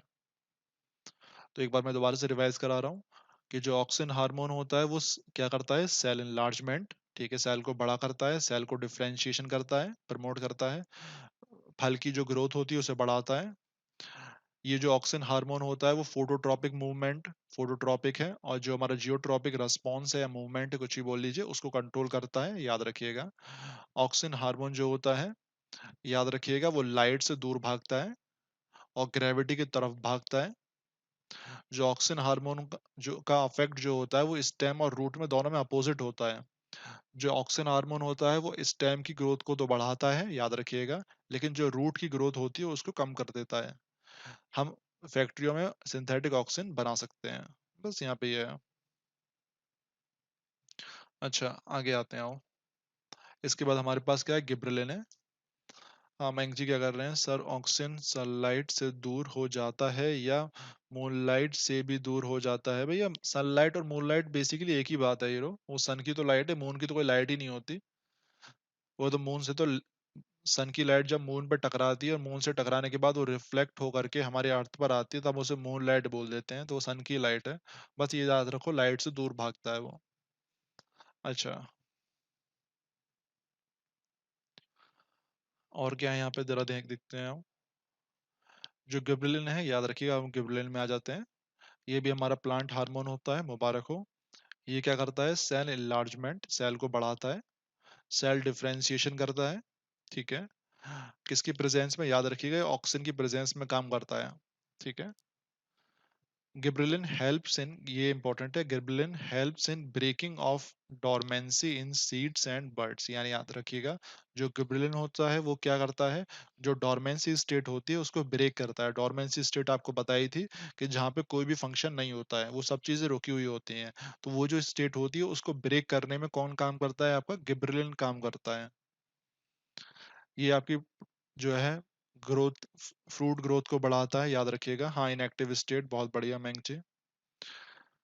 Gibberellin hormone is involve mainly in shoot extension, यानी जो गिबरेलिन हार्मोन होता है ये बेसिकली जो स्टेम होती है उसको बढ़ाता है, शूट यानी स्टेम को बढ़ाता है। Gibberellin stimulates elongation of roots to various plants, और रूट्स की लंबाई, शूट्स की जो लंबाई होती है उसको लंबा खींचता है, एक तरीके से बढ़ाता है। तो यहाँ पे आप डायग्राम में जरा देखिएगा, याद रखना। तो गिबरेलिन हार्मोन क्या करता है, बेसिकली जो स्टेम की लंबाई होती है उसे बढ़ा देता है। तो यहाँ डायग्राम देखते हैं, खुद देखो इस डायग्राम में क्या लिखा हुआ है। these pictures show effect of gibberellin, यानी जो प्लांट हार्मोन, प्लांट हार्मोन कौन सा है, गिबरेलिन हार्मोन जो है, वो इन दोनों प्लांट में, एक में कम है एक में ज्यादा है, वो शो कर रहे हैं यहाँ पे। तो देखो क्या बोलना चाह रहा है कि जो हमारा लेफ्ट साइड में जो पिक्चर है, पिक्चर में, ठीक है, उसमें भैया हमारा लो गिबरेलिन है, यानी जो है प्लांट, इसमें क्या है, लो गिबरेलिन हार्मोन डाला गया है। ठीक है, और जब हमने एक्स्ट्रा सिंथेटिक गिबरेलिन हार्मोन डाला गया है इस प्लांट में, तो देखो वो सेमी प्लांट है बेसिकली, तो कितना लंबा हो गया है। ठीक है, अप्लाइड, तो हमारा जो प्लांट की जो ग्रोथ है वो काफी बढ़ गई है। तो याद रखिएगा, हम सिंथेटिक गिबरेलिन बना सकते हैं, सिंथेटिक ऑक्सीजन भी बना सकते हैं। तो आप डायग्राम में देखो कि यहाँ पे वही प्लांट है, छोटा सा है, ठीक है, इससे ज्यादा ग्रोथ नहीं है, और उसी जैसा प्लांट एक और डाला गया है जिसमें हमने सिंथेटिक गिबरेलिन मिला रखा है, तो उसकी ग्रोथ कितनी बढ़ गई है, तो आप देख सकते हैं। हाँ, किसी बच्चे को कोई समस्या हो पूछ लीजिएगा। तो हमने ऑक्सीजन देख लिया, हमने गिबरेलिन देख लिया। शीतल जी कोई भी दिक्कत हो बता देना, फिर आगे आते हैं। इसके बाद हमारे पास क्या है, साइटोकिनेंस है। चलिए, और जय जी बढ़िया है, कोई दिक्कत हो बताइएगा। इसके बाद हमारे पास क्या है, साइटोकिनेंस आ जाते हैं। तो ये साइटोकिनेंस भी जो होता है हमारा क्या होता है, प्लांट हार्मोन होता है। ये क्या करता है, promote cell division in plants, यानी याद रखना ये सेल डिवीजन का काम करता है। हमने देखा था कि जब प्लांट की ग्रोथ होती है उसमें सेल डिवीजन आता है, सेल इनलार्जमेंट आता है और सेल मॉडिफिकेशन आता है, ठीक है। तो यहाँ मतलब सेल का स्पेशलाइजेशन था, तो यहाँ पे याद रखना ये सेल डिवीजन का काम करता है, ठीक है, इन प्लांट्स। साइटोकिनेसिस और क्या करता है, याद रखिएगा, helps in breaking of dormancy. अभी आपको बताया था जो इनएक्टिव स्टेट होती है उसको ब्रेक करने में ये काम करता है, ठीक है। अच्छा, dormancy of seed and bud, delaying the ageing of leaves. Ageing यानी एक तरीके से आप ये बोल सकते हैं ये पत्तियों की एज को कम करता है, ठीक है। Ageing, delay the ageing of in leaves, यानी पत्तियों को एक तरीके से हम कह सकते हैं जवान रखने का काम करता है। मुबारक हो। Cytokinesis promote opening of stomata, ये नया फंक्शन है, याद रखिएगा। तो साइटोकिनेसिस की वजह से जो होता है स्टोमेटा क्या होता है, ओपन होता है, याद रखना, ठीक है। क्लोज नहीं होता, ओपन होता है, याद रखिएगा, साइटोकिनिन की वजह से। और ये आपकी फ्रूट की ग्रोथ को बढ़ाता है। तो एक बार और बता दे रहा हूँ, जो साइटोकिनिन की वजह से ही आपका सेल डिवीजन होता है, याद रखना। ये क्या करता है, आपकी डोरमेंसी वाली जो स्टेट होती है उसको ब्रेक करता है, पत्तियों को जवान रखता है, ठीक है। और क्या करता है, स्टोमेटा को ओपन रखता है, याद रखिएगा। और क्या करता है, ये आपकी फ्रूट की ग्रोथ को बढ़ाता है। कोई भी समस्या वाली बात हो पूछ लेना। इसके बाद हमारे पास क्या है, एब्सिसिक एसिड। ये आपको मैंने बताया था इसका काम उल्टा होता है। तो देखिए यहाँ पे क्या है, ये क्या करता है, ग्रोथ इनहिबिटेटर का काम करता है, यानी बेसिकली क्या करता है, ये ग्रोथ को रोकता है, ग्रोथ इनहिबिटेटर। तो यहाँ पे साफ साफ बोल रहा है कि जो एब्सिसिक एसिड है प्रमोट्स, किसको प्रमोट करता है, ये डोरमेंसी स्टेट को प्रमोट करता है, याद रखिएगा। यानी ये डोरमेंसी स्टेट को ब्रेक नहीं कर रहा है, ये डोरमेंसी स्टेट को बढ़ा रहा है। ये चाहता है कि सभी चीजें इनएक्टिव स्टेट में रहें, कोई काम ना करें, सभी मजे से सोते रहें। तो याद रखना बहुत ही इंपॉर्टेंट है, ये काम हमेशा उल्टा करता है हर चीज का। तो याद रखना एब्सिसिक एसिड क्या करता है, ग्रोथ इनहिबिटर है, यानी ग्रोथ को रोकता है प्लांट की। और ये क्या करता है, डोरमेंसी स्टेट को बढ़ाता है कि प्लांट में सभी डोरमेंट स्टेट में रहें, ठीक है। अगला है, देखिए ये स्टोमेटा को बंद करने का काम करता है, देखिए उल्टा कर रहा है। साइटोकिनिन जो होता है वो स्टोमेटा को खोलता है, एब्सिसिक एसिड जो होता है वो स्टोमेटा को बंद करता है, ठीक है, याद रखना। ये पत्तियों को भैया गिराता है, यानी एक तरीके से पत्तियों को बुढ़ा करके गिरा देता है, सुखा करके, ठीक है। तो यहाँ पे ये बोला गया है, promotes the wilting and falling of leaves, ठीक है। तो बस आपको ये बताने वाली बात है। और it also causes detachment of flowers and fruits from the plant. और जो आपके फूल होते हैं और जो फल होते हैं जो पत्ती से गिर जाते हैं, पेड़ से गिर जाते हैं, वो बेसिकली किसकी वजह से गिरते हैं, आपके एब्सिसिक एसिड की वजह से गिरते हैं, आप ऐसे बोल सकते हैं, प्रमोट करता है, ठीक है। तो याद रखना ये सारे काम उल्टे करने वाले काम करता है, ठीक है। कुछ बच्चे होते हैं ना जो उल्टे काम करते हैं, जो पापा बोलते हैं मम्मी बोलते हैं वो काम नहीं करते हैं। तो यहाँ पे याद रखिएगा, जो एब्सिसिक एसिड होता है वो याद रखना क्या काम करता है, ग्रोथ को रोकता है, हमारा जो है डोरमेंसी स्टेट को बढ़ाता है, सभी चाहता है कि सभी सोते रहें, कोई दिक्कत वाली बात ही नहीं है। ये स्टोमेटा को बंद करने में काम आता है, ठीक है। और ये भैया पत्तियों को बुढ़ा करता है, उसे गिराने में मदद करता है पेड़ से। और ये फलों को भी गिराने में और फूल को भी गिराने में मदद करता है, कौन, एब्सिसिक एसिड। अच्छा, अब क्या हो रहा है, जरा कमेंट्स देख लें क्या बोलना चाह रहे हैं। सर फिर गार्ड सेल तो भी स्टोमेटा को ओपन और क्लोज करता है। अच्छा, फिर शैलजा जी ने क्या किया कि हार्मोन प्रमोट कर रहा है ओपनिंग और गार्ड सेल कंट्रोल करते हैं खुद एक्सपेंड श्रिंक होकर। अच्छा देख लीजिए, शैलजा जी ने आंसर दे दिया। मयंक जी, मयंक जी कोई दिक्कत हो बता देना, शैलजा जी का बिल्कुल परफेक्ट आंसर है। अच्छा, और कोई दिक्कत हो बताइएगा। और कोई कमेंट में नहीं है। क्यों इट इज इम्पोर्टेंट मैडम, क्या, कौन इम्पोर्टेंट है मैडम, मैं समझ नहीं पा रहा हूँ आपकी भावनाओं को। Manya ji, why it is important. Madam किसकी इम्पोर्टेंट के बारे में बात कर रही है मान्या जी, ये बताइए जरा सा। अच्छा, और किसी बच्चे को यहाँ तक दिक्कत हो बता देना। ये जो एसिड कर रहा है, अच्छा मैडम एसिड कर रहा है मैडम, ये इंपॉर्टेंट इसलिए है कि नॉर्मल सी बात है कि जो पहले तीनों वाले जो हार्मोन है वो अगर by chance out of control हो जाएं तो नॉर्मल सी बात है उसको बैलेंस करने वाला कौन चीज़ है, कोई एक चीज़ तो बैलेंस करने वाली होनी चाहिए, ठीक है। अब नॉर्मल सी बात है वो बैलेंस कौन करता है, यहाँ पे देखिए एब्सिसिक एसिड बैलेंस करता है, ठीक है। ये जो चीज़ है ये उसको हर चीज़ को बैलेंस करती है। अब नॉर्मल सी बात है अगर आपके हार्मोन जो है, ग्रोथ हार्मोन आपकी जो बॉडी निकालती है, ठीक है, अभी हम डिस्कस करेंगे आगे चल के कल या परसों में। तो वो अगर आउट ऑफ बैलेंस हो जाए तो मैडम आप तो पूरे घर से पार हो जाएंगी, उस आपकी जो लंबाई है, समझ रही हो ना आप भावनाओं को। तो तो जब भी आपने देखा होगा जो जब आपका जो growth hormone out of balance हो जाता है, तो आपने देखा होगा बहुत ही ज्यादा लोग लंबे हो जाते हैं, जिन्हें हम जाइंट्स बोलते हैं। आपने सर्कस में वो देखे होंगे, बहुत लंबे लंबे आदमी। तो बेसिकली क्या हो गया, उनका जो हार्मोन है वो आउट ऑफ बैलेंस हो गया है। ठीक है। तो तो यहाँ पे भी प्लांट के जो हार्मोन्स है वो आउट ऑफ बैलेंस ना हो जाए, इसलिए आपका ये वाला हार्मोन एक तरीके से काम करता है। नेचर में हर चीज कंट्रोल होती है, बैलेंस रहती है, तो बैलेंस करने वाला कोई होना चाहिए। अच्छा भाई, यहाँ तक किसी बच्चे को दिक्कत हो जरा बता दीजिएगा, ठीक है, बहुत ही सिंपल पॉइंट है। चलिए आगे आते हैं, आइएगा। अब भैया हमारे पास क्या है, प्लांट मूवमेंट है। जय जी भैया, कोई समस्या हो बता देना। अच्छा, आगे क्या बोलना चाह रहा है हमसे यहाँ पे। मयंक जी, आपका आंसर मिल गया, आप संतुष्ट हो ना हीरो, कोई दिक्कत हो बता देना। अगला है हमारे पास भैया प्लांट मूवमेंट है। तो नॉर्मल सी बात है, प्लांट के द्वारा जो मूवमेंट होता है रस, किसके द्वारा, किसकी वजह से, आप स्टिमुलस की वजह से। ठीक है। तो आप देखो यहाँ पे नॉर्मल सी बात है, देखो यहाँ पे लाइट जल रही है, तो लाइट के द्वारा जो प्लांट है, देखिए प्लांट का जो एक हिस्सा है वो मूव हो गया है लाइट की तरफ। ठीक है। तो यही होता है हमारा स्टिमुलस की वजह से, जब प्लांट हमारा क्या करता है, रेस्पॉन्ड कर रहा है। स्टिमुलस यहाँ पे क्या है, ये लाइट है। ठीक है। और प्लांट ने किस तरीके से रिस्पॉन्ड किया, लाइट की तरफ ग्रो करके, लाइट की तरफ ग्रो करके क्या किया, रिस्पॉन्ड किया है। ठीक है। बढ़िया।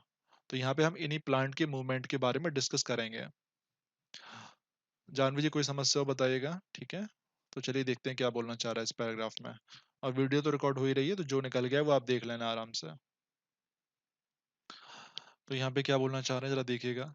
जो प्लांट्स होते हैं वो एक प्लेस पर फिक्स्ड होते हैं, हम सभी जानते हैं। उनकी जो जड़ें होती है वो ग्राउंड में फिक्स रहती हैं। वो एक प्लेस से दूसरे प्लेस मूव नहीं कर सकते, हम सभी को पता है। तो यहाँ पे ये बोला गया है कि जो प्लांट्स है वो, उनके पास लोकोमोशन नहीं होता है। लोकोमोशन का मतलब ये होता है कि जब एक बॉडी, पूरी बॉडी इधर से मूव करके दूसरी बॉडी चली जाती है, तो उसको हम क्या बोलते हैं, लोकोमोशन बोलते हैं। ठीक है। तो लोकोमोशन जो है प्लांट्स में नहीं होता है, एनिमल्स में होता है। लेकिन यहाँ पे क्या बोला गया है, लेकिन जो उनके छोटे छोटे जो पार्ट्स होते हैं, प्लांट के जो पार्ट्स होते हैं, उनका मूवमेंट हो सकता है। ठीक है। तो यहाँ पे ये बोला गया है, हाउएवर जो मूवमेंट होता है उनके अलग अलग पार्ट्स का, वो कर सकते हैं। देखियो यहाँ पे डायग्राम में मैंने दिखाया भी है आपको, वो मूवमेंट करते हुए। तो यहाँ पे ये बोला गया है कि जो प्लांट की पूरी बॉडी इधर से उधर मूव नहीं हो सकती है, बट जो प्लांट के पार्ट्स होते हैं वो मूव हो सकते हैं इधर से उधर। तो जैसे कि हमारा स्टेम, यानी स्टेम शूट, यानी स्टेम, रूट्स, लीव्स, ये सभी इधर से उधर मूव हो सकते हैं। ठीक है। लेकिन बहुत ही स्लो प्रोसेस होता है ये।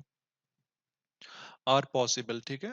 किसकी वजह से ये मूव कर लेते हैं, आपके स्टेम, रूट्स या लीव्स, एक्सटर्नल स्टिमुलाई की वजह से या स्टिमुलस की वजह से, जैसे कि लाइट के कारण, ग्रेविटी के कारण, केमिकल सब्सटेंस के कारण, वाटर के कारण, टच के कारण, इन सभी के कारण क्या होता है, मूवमेंट हो जाता है प्लांट के इंडिविजुअल पार्ट्स में, यानी अलग अलग पार्ट्स में।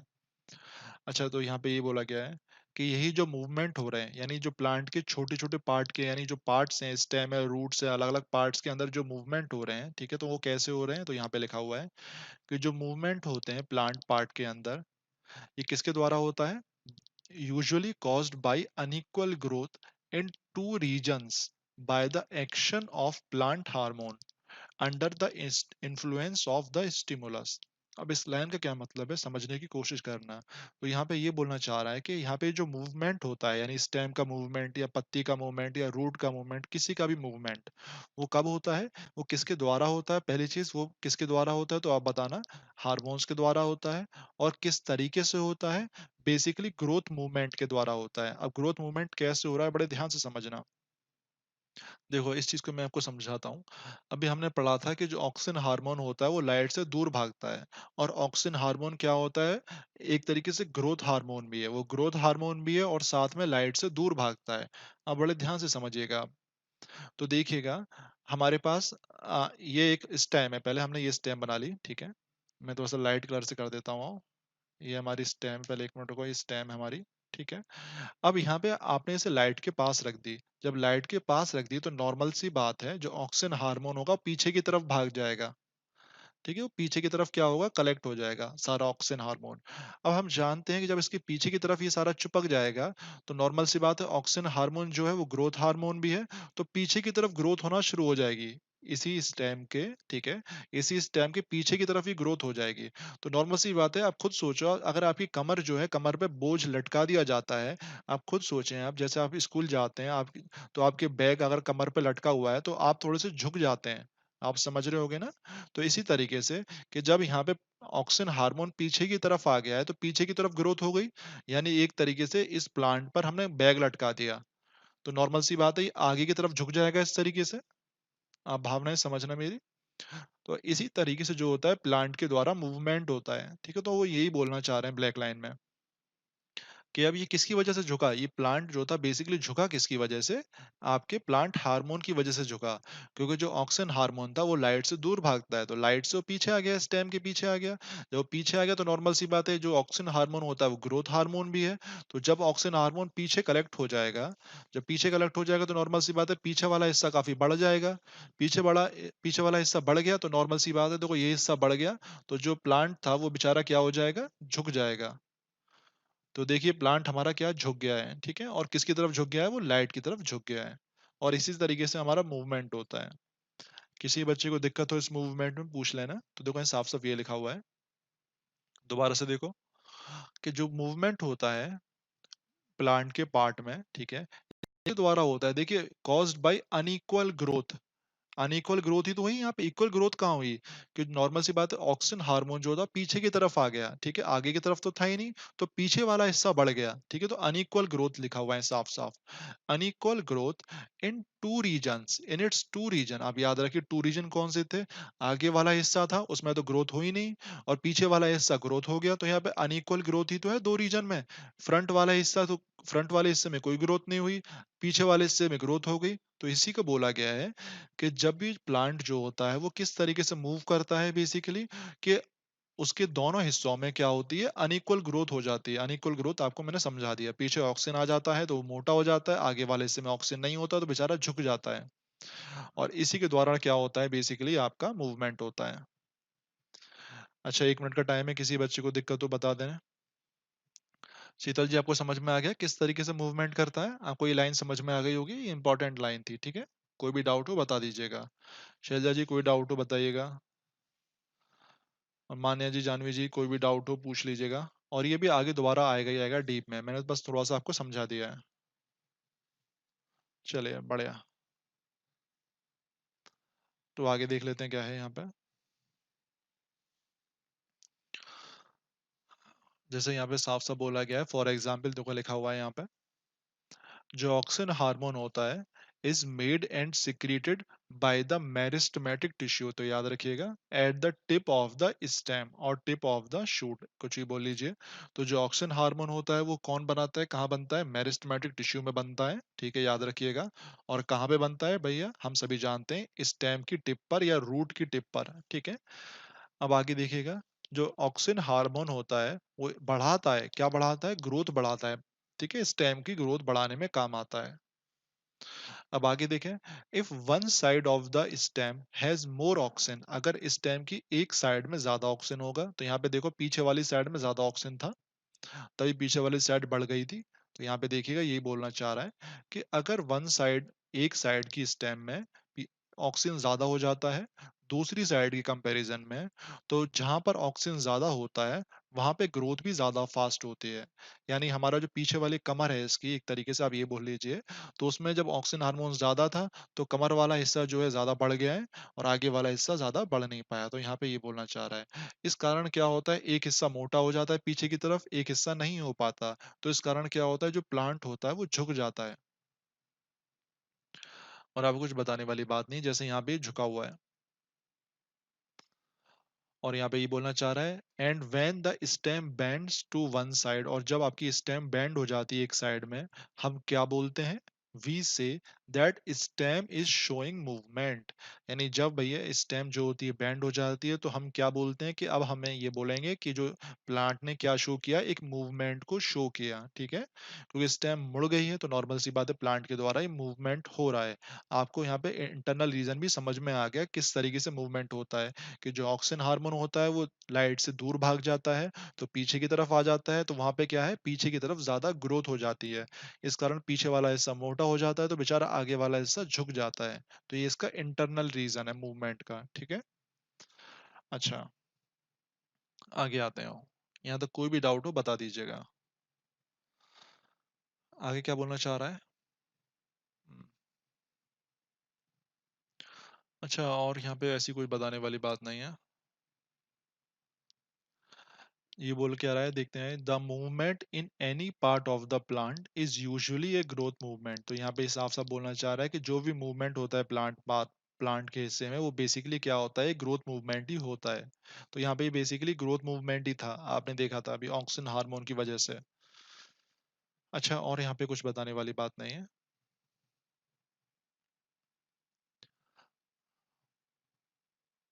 अच्छा, आगे क्या है जरा देखते हैं आओ। पहला क्या बोलना चाह रहा है कि ये जो प्लांट मूवमेंट होता है, जो भी हमने एक मूवमेंट ऊपर पढ़ा था एग्जाम्पल के तौर पे, तो ये जो प्लांट मूवमेंट होते हैं किसकी वजह से, एक्सटर्नल स्टिमुलस की वजह से। ये दो कैटेगरी में आते हैं, याद रखिएगा। दोनों कैटेगरी को हम ध्यान से पढ़ेंगे, बहुत ही इंपॉर्टेंट है। तो याद रखना कि जो प्लांट मूवमेंट होते हैं एक्सटर्नल स्टिमुलस की वजह से, वो दो कैटेगरी में आते हैं। पहला हमारा ट्रोपिज्म होता है, और दूसरा हमारा क्या होता है, नेस्टीज होता है, ठीक है। अच्छा, आगे क्या बोलना चाह रहा है कि दो all tropism are growth movement. देखिएगा साफ साफ बोला गया है कि जो ट्रॉपिज्म होते हैं, ट्रॉपिज्म यानी ऊपर वाला, ट्रॉपिज्म जो होते हैं वो सभी क्या होते हैं, ग्रोथ मूवमेंट होते हैं। लेकिन याद रखिएगा, बट नेस्टीज में बी ए ग्रोथ मूवमेंट और ग्रोन इंडिपेंडेंट मूवमेंट, ठीक। ग्रोथ इंडिपेंडेंट मूवमेंट यानी ये जो नेस्टीज है, नेस्टीज में क्या होता है, या तो ग्रोथ मूवमेंट हो भी सकता है और या ग्रोथ मूवमेंट नहीं भी हो सकता। तो इसका मतलब क्या है, जब ये टॉपिक आएगा तो हम डीप में पढ़ेंगे। तो याद रखिएगा, ट्रॉपिज्म, जो हमारे ट्रॉपिज्म है वो हमेशा क्या होते हैं, ग्रोथ मूवमेंट होते हैं। लेकिन जो नेस्टीज होते हैं वो ग्रोथ मूवमेंट भी हो सकते हैं कुछ, और कुछ ग्रोथ मूवमेंट नहीं भी होते हैं, ठीक है, याद रखना। अब ट्रॉपिज्म में क्या होता है, ट्रॉपिज्म में the direction of the stimulus determines the direction of the movement of the plant part। भाई ये साफ साफ बोलना चाह रहा है कि जो ट्रॉपिज्म होते हैं, यानी जो हम ट्रॉपिज्म पढ़ने वाले हैं, इसमें जो डायरेक्शन होती है प्लांट के पार्ट की, वो किस पर डिपेंड करती है, वो डिपेंड करती है आपकी स्टिमुलस पे, कि किस डायरेक्शन में स्टिमुलस है। यानी जिस डायरेक्शन में स्टिमुलस होता है उसी डायरेक्शन में प्लांट की मूवमेंट होती है, ठीक है। प्लांट पार्ट की क्या होती है, मूवमेंट होती है। लेकिन यहाँ पे बोला गया है, but in nasties the direction of movement is not determined by the direction of stimulus. लेकिन जो ट्रॉपिस, जो हम नेस्टीज पढ़ेंगे, नेस्टीज में क्या बोलना चाह रहा है कि जो प्लांट की डायरेक्शन का जो मूवमेंट होता है, यानी प्लांट के पार्ट का जो मूवमेंट होता है, वो स्टिमुलस पे डिटरमाइन नहीं करता, ठीक है। तो ये आप दो रीजन या दो डिफरेंस आप बता सकते हो कि ट्रॉपिज्म और आपके नेस्टीज में क्या डिफरेंस होता है। तो आप बता देना कि जो ट्रॉपिज्म होता है वो हमेशा क्या होता है, ग्रोथ मूवमेंट होता है। लेकिन जो नेस्टीज होता है, ठीक है, वो ग्रोथ मूवमेंट हो भी सकता है, ग्रोथ मूवमेंट नहीं भी हो सकता है, ठीक है। अगला बताइएगा आप कि जो ट्रॉपिज्म में जो भी डायरेक्शन होती है वो स्टिमुलस पर डिपेंड करती है, ठीक है। लेकिन जो नेस्टीज होती है, नेस्टीज में जो डायरेक्शन होती है प्लांट की, वो स्टिमुलस पर डिपेंड नहीं करती है। कोई भी डाउट हो आप बता दीजिएगा, ठीक है। तो स्टिमुलस में जो नेस्टीज होती है उसमें जो डायरेक्शन होती है प्लांट पार्ट की, वो स्टिमुलस पर डिपेंड नहीं करती है। लेकिन आपकी ट्रॉपिज्म में जो डायरेक्शन होती है प्लांट पार्ट की, वो स्टिमुलस पर डिपेंड करती है। ये आपके रीजन आ जाएंगे। अच्छा, आगे आते हैं। कोई भी डाउट हो यहाँ तक बता देना। तो चलिए देखते हैं क्या है ट्रॉपिज्म। तो देखिए क्या है हमारे पास, ट्रॉपिज्म यानी ट्रॉपिक मूवमेंट भी हम इसे कभी कभार बोल लेते हैं। तो जो ग्रोथ मूवमेंट होता है, याद रखिएगा, जो ट्रॉपिज्म होते हैं वो हमेशा क्या होते हैं, ग्रोथ मूवमेंट होते हैं। तो एक growth movement of plant part in response to external stimulus, ठीक है। यानी कोई भी प्लांट पार्ट का ग्रोथ मूवमेंट किसके रेस्पेक्ट में, किसके रेस्पॉन्स में, एक्सटर्नल स्टिमुलस के रेस्पॉन्स में, ठीक है, उसको हम क्या बोलते हैं, ट्रॉपिज्म बोलते हैं। और इसमें साफ साफ बोला गया है कि जो इसकी डायरेक्शन होती है प्लांट पार्ट की, यानी जो प्लांट पार्ट कहाँ पर मुड़ेगा, कहाँ पर बढ़ेगा, कहाँ पर उसका मूवमेंट होगा, वो किस पर डिपेंड करता है, स्टिमुलस पर डिपेंड करता है, साफ साफ बोला गया है, ठीक है। तो इसी को हम क्या बोलते हैं, ट्रॉपिज्म बोलते हैं। तो याद रखिएगा, ट्रॉपिज्म जो होता है ग्रोथ मूवमेंट होता है, ठीक है, पहली चीज। और दूसरी चीज, जो उसकी डायरेक्शन होती है प्लांट के पार्ट की, वो किस पर डिपेंड करती है, स्टिमुलस पर डिपेंड करती है। दो पॉइंट जरूर रखिएगा कि ये ग्रोथ मूवमेंट होता है। चलिए, शीतल जी ने बताया विनस फ्लाइटर है, बहुत बढ़िया, आगे देखेंगे इसको भी। कि जो हमारा ट्रॉपिज्म होता है, तो अगर अगर आपसे डेफिनेशन पूछ ले तो आप बताइएगा ट्रॉपिज्म क्या होता है। ये एक ग्रोथ मूवमेंट होता है, किसके रेस्पॉन्स में, स्टिमुलस के रेस्पॉन्स में। और जो डायरेक्शन होती है प्लांट पार्ट की, वो किस पे डिपेंड करती है, स्टिमुलस पर डिपेंड करती है। ठीक है, याद रखिएगा, दोनों पॉइंट आपको बताने हैं। तो यहाँ पे साफ साफ बोला गया है, इसका मतलब जो ट्रॉपिज्म है वो एक क्या होता है, डायरेक्शनल मूवमेंट होता है। डायरेक्शनल मूवमेंट का मतलब आप जानते हैं कि इसकी जिसमें जो डायरेक्शन होती है वो किस पर डिपेंड करती है, स्टिमुलस पर डिपेंड करती है। ठीक है, ग्रोथ मूवमेंट तो है ही है, प्लस डायरेक्शनल मूवमेंट भी है ये। अच्छा, और आगे कुछ बताने वाली बात नहीं है। और डायरेक्शन देखो, फिर से ये बता रहे हैं, बार बार रिपीट कर रहे हैं उसी चीज को, क्योंकि काफी इंपॉर्टेंट है कि जो ग्रोथ होती है प्लांट पार्ट की, ठीक है, किसके रेस्पॉन्स में, स्टिमुलस के रेस्पॉन्स में। ये किसकी तरफ होती है, स्टिमुलस की तरफ होती है। ठीक है, जो डायरेक्शन होती है प्लांट पार्ट की वो हमेशा स्टिमुलस की तरफ होती है। या फिर कभी कभार ऐसा भी होता है कि स्टिमुलस के अगेंस्ट होती है, अपोजिट डायरेक्शन में होती है। ठीक है, अभी हम इन दोनों केस को डिस्कस करेंगे। तो अगर जरा ध्यान दीजिएगा, अगर जो डायरेक्शन है वो स्टिमुलस की तरफ है तो उसको हम बोलते हैं पॉजिटिव ट्रोपिज्म। ठीक है, यहाँ पे साफ साफ बोला गया है।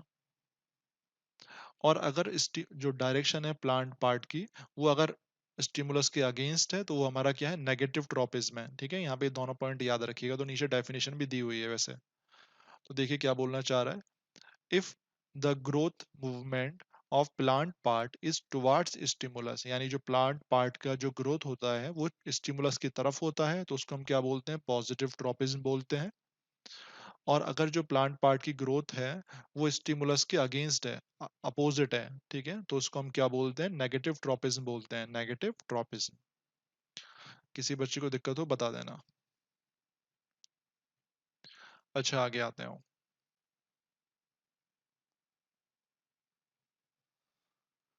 अब यहाँ पे जो ट्रॉपिज्म है वो भी काफी सारे इस टाइप के होते हैं, तो इसमें ज्यादा कुछ बताने वाली बात नहीं है आपको, लेकिन तब भी देख लेते हैं। अच्छा, तो हमारे पास है टाइप ऑफ ट्रॉपिज्म।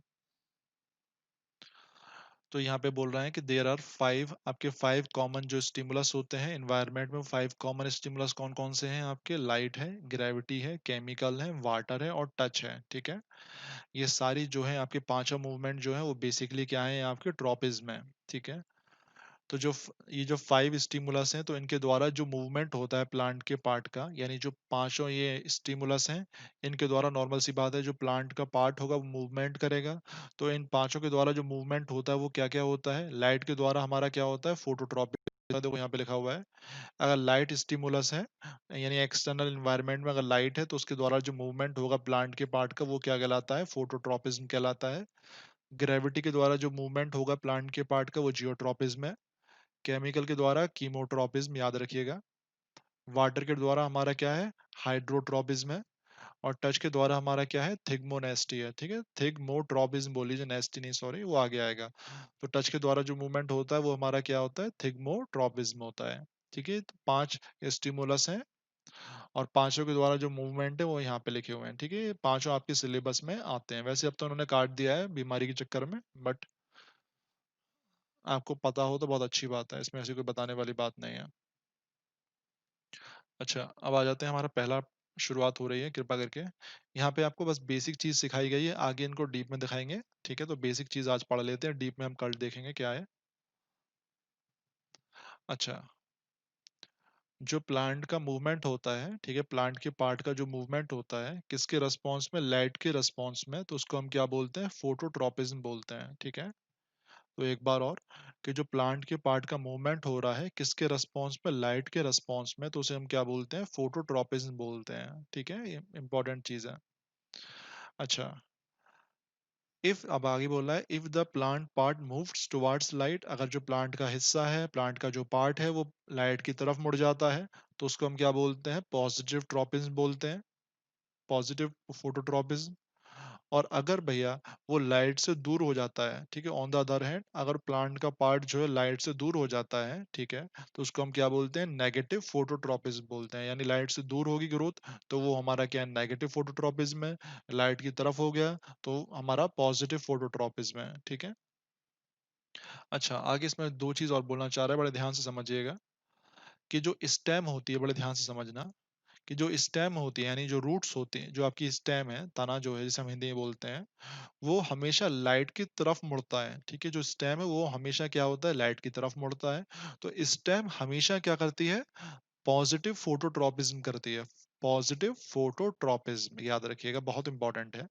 लेकिन यहाँ ध्यान दीजिएगा, ऑन द अदर हैंड जो रूट्स होती हैं यानी जो जड़ होती हैं प्लांट की, वो हमेशा लाइट से दूर भागती हैं। देखिए साफ साफ बोला गया है, जो जड़ होती हैं वो हमेशा लाइट से क्या होती हैं, दूर भागती हैं। इसलिए जो हमारी रूट्स होती हैं वो हमेशा क्या शो करती हैं, नेगेटिव फोटोट्रॉपिज्म शो करती हैं। बहुत ही इंपॉर्टेंट है, अक्सर आता है कि रूट्स कैसा ट्रॉपिज्म शो करती हैं, तो आप बताइएगा नेगेटिव फोटोट्रॉपिज्म शो करते हैं। और जो आपकी स्टेम होती है वो हमेशा क्या शो करती है, पॉजिटिव फोटोट्रॉपिज्म शो करती है। ठीक है, ये बहुत ही इंपॉर्टेंट है। और अगली साल आप एमओ का एंट्रेंस देंगे तो उसमें तो ये क्वेश्चन आते ही आते हैं। ठीक है, तो आप जरा ध्यान दीजिएगा, यहाँ पे क्या हो रहा है बेसिकली, ये जो प्लांट है वो बेसिकली क्या है, सनलाइट, यहाँ पे देखो ये आपकी वो है, विंडो है, तो यहाँ से सनलाइट आ रही है, तो बेसिकली ये जो है प्लांट है वो सनलाइट की तरफ मुड़ गया है। ठीक है, तो जो स्टेम है ये हमारी क्या है, पॉजिटिव फोटोट्रॉपिज्म शो कर रही हैं। लेकिन जो इसकी रूट्स होंगी वो नेगेटिव फोटोट्रॉपिज्म शो करेंगे, यानी रूट्स जो है वो इधर की तरफ मुड़ जाएंगे, इस साइड की तरफ मुड़ जाएंगे। ठीक है, वो अभी अब आगे डायग्राम देखेंगे, यहाँ दिखाया नहीं इन्होंने, तो इस तरीके से मुड़ जाते हैं। अच्छा, आगे आते हैं। तो यहाँ पे क्या बोलना चाह रहा है, जरा देख लेते हैं कि जो शूट है यानी जो स्टेम है प्लांट की यहाँ पे, ठीक है, वो विंडो की तरफ मुड़ गई है। इसलिए भैया ये हमारा क्या है, पॉजिटिव फोटोट्रॉपिज्म शो कर रहे हैं। ठीक है, इसके बाद हम आ जाते हैं, क्या है हमारे पास, जियोट्रॉपिज्म देख लेते हैं क्या है। कि जो मूवमेंट होता है किसका, प्लांट का, प्लांट पार्ट का, किसके रेस्पॉन्स में, ग्रेविटी के रेस्पॉन्स में। यानी जब भी हमारा प्लांट पार्ट जो मूव होता है किसके रेस्पॉन्स में, ग्रेविटी के रेस्पॉन्स में, तो उसे हम क्या बोलते हैं, जियोट्रॉपिज्म बोलते हैं। ठीक है, जियोट्रॉपिज्म।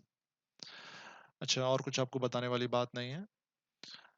अब आगे देखिए क्या बोलना चाह रहा है, कि अगर हमारा जो प्लांट का पार्ट है, ठीक है, वो ग्रेविटी की तरफ मूव हो रहा है या नीचे की तरफ जा रहा है प्लांट का पार्ट, तो उसको हम क्या बोलते हैं, पॉजिटिव जियोट्रॉपिज्म शो करता है वो। ठीक है, लेकिन अगर वो प्लांट का पार्ट जो ग्रेविटी के अगेंस्ट यानी ऊपर की तरफ जा रहा है, ग्रेविटी के अगेंस्ट जा रहा है, ठीक है, तो वो हमारा क्या कहता है, नेगेटिव जियोट्रॉपिज्म कहता है। ठीक है, और यहाँ पे बोला भी क्या है, कि जो आपका फोर्स ऑफ ग्रेविटी होती है वो हमेशा डाउनवर्ड डायरेक्शन में होती है। यानी अगर प्लांट का पार्ट नीचे की तरफ जा रहा है तो पॉजिटिव है इस केस में, और ऊपर की तरफ जा रहा है तो ग्रेविटी के अगेंस्ट जा रहा है, तो वो हमारा क्या है, नेगेटिव है। इसे नेगेटिव बना देता हूँ। ठीक है, तो यहाँ पे ये बोला गया है। तो इसमें भी दो चीज इंपॉर्टेंट है, याद रखिएगा, कि जो रूट्स होती हैं हम सभी जानते हैं, जो रूट्स होती हैं वो हमेशा नीचे की तरफ जाती हैं। ठीक है, जब वो नीचे की तरफ जा रही हैं तो यानी जो हमारा ग्रेविटी है उसके डायरेक्शन में जा रही हैं, तो ये बहुत ज्यादा इंपॉर्टेंट है। तो इसलिए जो रूट्स होती हैं वो हमेशा पॉजिटिव जियोट्रॉपिज्म शो करती हैं। देखिए साफ साफ लिखा हुआ है, जो रूट्स हैं वो कैसी शो करती हैं, पॉजिटिव जियोट्रॉपिज्म शो करते हैं। लेकिन ऑन द अदर हैंड जो स्टेम होती है, ठीक है, स्टेम यानी जो आपकी तना होता है, या जिसे हम शूट भी बोलते हैं, वो हमेशा किसकी तरफ शो करती है, वो हमेशा ऊपर की तरफ जाती है। जब वो हमेशा ऊपर की तरफ जाती है तो इसलिए वो हमेशा क्या शो करती है, नेगेटिव जियोट्रॉपिज्म शो करती है। तो याद रखिएगा, जो आपकी स्टेम होती है वो हमेशा ऊपर की तरफ जाती है, तो इसलिए वो नेगेटिव जियोट्रॉपिज्म शो करेगी। जो रूट्स हैं वो हमेशा नीचे की तरफ जाती हैं, इसलिए वो पॉजिटिव जियोट्रॉपिज्म शो करती हैं। तो ये बहुत ज्यादा इंपॉर्टेंट है। अच्छा, तो देखो यहाँ पे शायद डायग्राम दिया हुआ है मेरे अंदाजे से, तो आप जरा देखें कृपा करके। यहाँ पे जो ये स्टेम है जो आप देख रहे हो, ये जो रूट्स हैं, तो रूट्स देखो आप नीचे की तरफ जा रही हैं। आप देखो इसे उल्टा कर दिया है, लिटा दिया है, उसके बावजूद भी जो रूट्स हैं नीचे की तरफ चली गई हैं। तो यहाँ पे जो रूट्स नीचे की तरफ जा रही हैं यानी ग्रेविटी की तरफ जा रही हैं, तो रूट्स हमेशा क्या करती हैं, ये पॉजिटिव पॉजिटिव जियोट्रॉपिज्म शो करती हैं, याद रखिएगा। लेकिन आप देखिए स्टेम सीधी होनी चाहिए थी, सीधी होने की बजाय उल्टी हो गई है। आप देख रहे हैं इधर की तरफ, ग्रेविटी के अगेंस्ट हो गई है। ठीक है, उसे सीधा खड़े रहना चाहिए था इस तरीके से, यों रहना चाहिए था, लेकिन ऐसा तो नहीं हुआ, इसकी स्टेम इस तरीके से हो गई। तो याद रखिएगा ये ग्रेविटी के अगेंस्ट है, तो इसलिए बोला जाता है कि जो स्टेम होती है वो नेगेटिव जियोट्रॉपिज्म शो करती है। स्टेम नेगेटिव जियोट्रॉपिज्म, और जो रूट है आपकी वो पॉजिटिव जियोट्रॉपिज्म, वरना जो रूट्स हैं उसे भी इसी तरह रहना चाहिए था, लेकिन नहीं, वो झुक गई हैं इस तरीके से, आप यहाँ देख सकते हो। तो ये हमारे पास क्या है, नेगेटिव जियोट्रॉपिज्म है। किसी बच्चे को कोई दिक्कत हो बताइएगा। शीतल जी समझ में आ रहा है बायो? कोई दिक्कत हो, शैलजा जी कोई डाउट हो बताइएगा यहाँ तक। अच्छा, तो हमने फोटोट्रॉपिज्म देख लिया, हमने जियोट्रॉपिज्म देख लिया, हमने इसमें देखा पॉजिटिव कौन है नेगेटिव कौन है, ठीक है। चलिए बढ़िया। अगला हमारे पास क्या है, कीमोट्रोपिज्म। कीमोट्रोपिज्म यानी बेसिकली केमिकल्स के द्वारा जो मूवमेंट होता है। चलिए बढ़िया, शीतल जी को समझ में आ रहा है। हाँ, इन्हें तो वैसे ही बायोलॉजी लेनी है, डॉक्टर बनेंगी मैडम। चलिए वे देखते हैं। तो जो मूवमेंट होता है प्लांट पार्ट का, मूवमेंट होता है प्लांट पार्ट का किसके रिस्पॉन्स में, केमिकल्स के रिस्पॉन्स में, ठीक है। तो उसको हम क्या बोलते हैं, कीमोट्रोपिज्म बोलते हैं। याद रखिएगा ये सभी जो है आगे डीप में आएंगे, यहाँ पे बस इंट्रोडक्शन दे रखा है, ठीक है, आधे आधे लाइन का, आगे चल के दो दो पेज के आएंगे ये सभी। तो याद रखिएगा अगला हमारे पास क्या है आपका, केमिकल के द्वारा अगर मूवमेंट हो रहा है प्लांट के पार्ट में तो उसे हम क्या बोलते हैं, कीमोट्रोपिज्म बोलते हैं। इन अदर वर्ड्स क्या है कि अगर केमिकल्स के द्वारा, भैया केमिकल हमारा कोई स्टिमुलस है, केमिकल के द्वारा अगर कोई भी मूवमेंट हो रहा है प्लांट पार्ट में तो वो हमारा क्या कहलाता है, कीमोट्रोपिज्म कहलाता है, ठीक है। अच्छा, और यहाँ पे क्या बोलना चाह रहे हैं, अगर प्लांट का कोई भी पार्ट केमिकल की तरफ मूव कर जाता है, ठीक है, कौन सा केमिकल है वो हम आगे डिस्कस करेंगे, यहाँ पे बस जरा सा इंट्रोडक्शन है। अगर कोई भी प्लांट का पार्ट केमिकल की तरफ ग्रोथ कर रहा है, मूव कर रहा है, ठीक है, तो उसको हम क्या बोलते हैं, पॉजिटिव कीमोट्रोपिज्म बोलते हैं, ठीक है। ऑन द अदर हैंड, अगर प्लांट का वो पार्ट जो केमिकल से दूर ग्रोथ कर रहा है, ठीक है, तो उसको हम क्या बोलते हैं, नेगेटिव कीमोट्रोपिज्म बोलते हैं, ठीक है, इंपॉर्टेंट चीज है। अगर प्लांट पार्ट केमिकल से दूर ग्रोथ कर रहा है, अपोजिट ग्रोथ कर रहा है, तो वो हमारा नेगेटिव कीमोट्रोपिज्म है। अगर प्लांट का पार्ट जो केमिकल की तरफ ग्रोथ कर रहा है तो वो हमारा क्या है, पॉजिटिव कीमोट्रोपिज्म है, ठीक है। यहाँ पे बस ये एग्जांपल आप याद कर लेना, ठीक है, आगे हम इसको डीप में डिस्कस करेंगे, ठीक है। ये वाला जो है इंपॉर्टेंट है, क्या बोलना चाह रहा है कि जो पॉलन ग्रेन का the growth of pollen tube, याद रखिएगा पॉलन ट्यूब का बढ़ना, the growth of pollen tube towards the ovule, याद रखिएगा ओव्यूल की तरफ जो होता है ग्रोथ करना किसका, पॉलन ट्यूब का, during the process of fertilisation of flower, यानी जो जब भी हमारा फ्लावर का फर्टिलाइजेशन होता है उस समय क्या होता है, जो पॉलन ट्यूब होता है वो ओव्यूल की तरफ ग्रोथ करता है, ठीक है। तो ये क्या है, बेसिकली आपका पॉजिटिव कीमोट्रोपिज्म है, याद रखना है, ठीक है, पॉजिटिव कीमोट्रोपिज्म यानी पॉलन ट्यूब का ग्रोथ कहां पर होना, ओव्यूल की तरफ होना। अब खुद सोचो, पॉलन ट्यूब एक तरीके से केमिकल है, पॉलन ट्यूब सॉरी ओव्यूल जो है केमिकल है, तो पॉलन ट्यूब का जो है किसकी तरफ ग्रोथ होना, ओव्यूल की तरफ ग्रोथ होना, वो क्या है, पॉजिटिव कीमोट्रोपिज्म है। अच्छा, अब इसका मैं आपको आपको कल डायग्राम भी देखेंगे कल और डिस्कस करेंगे इसके बारे में खूब।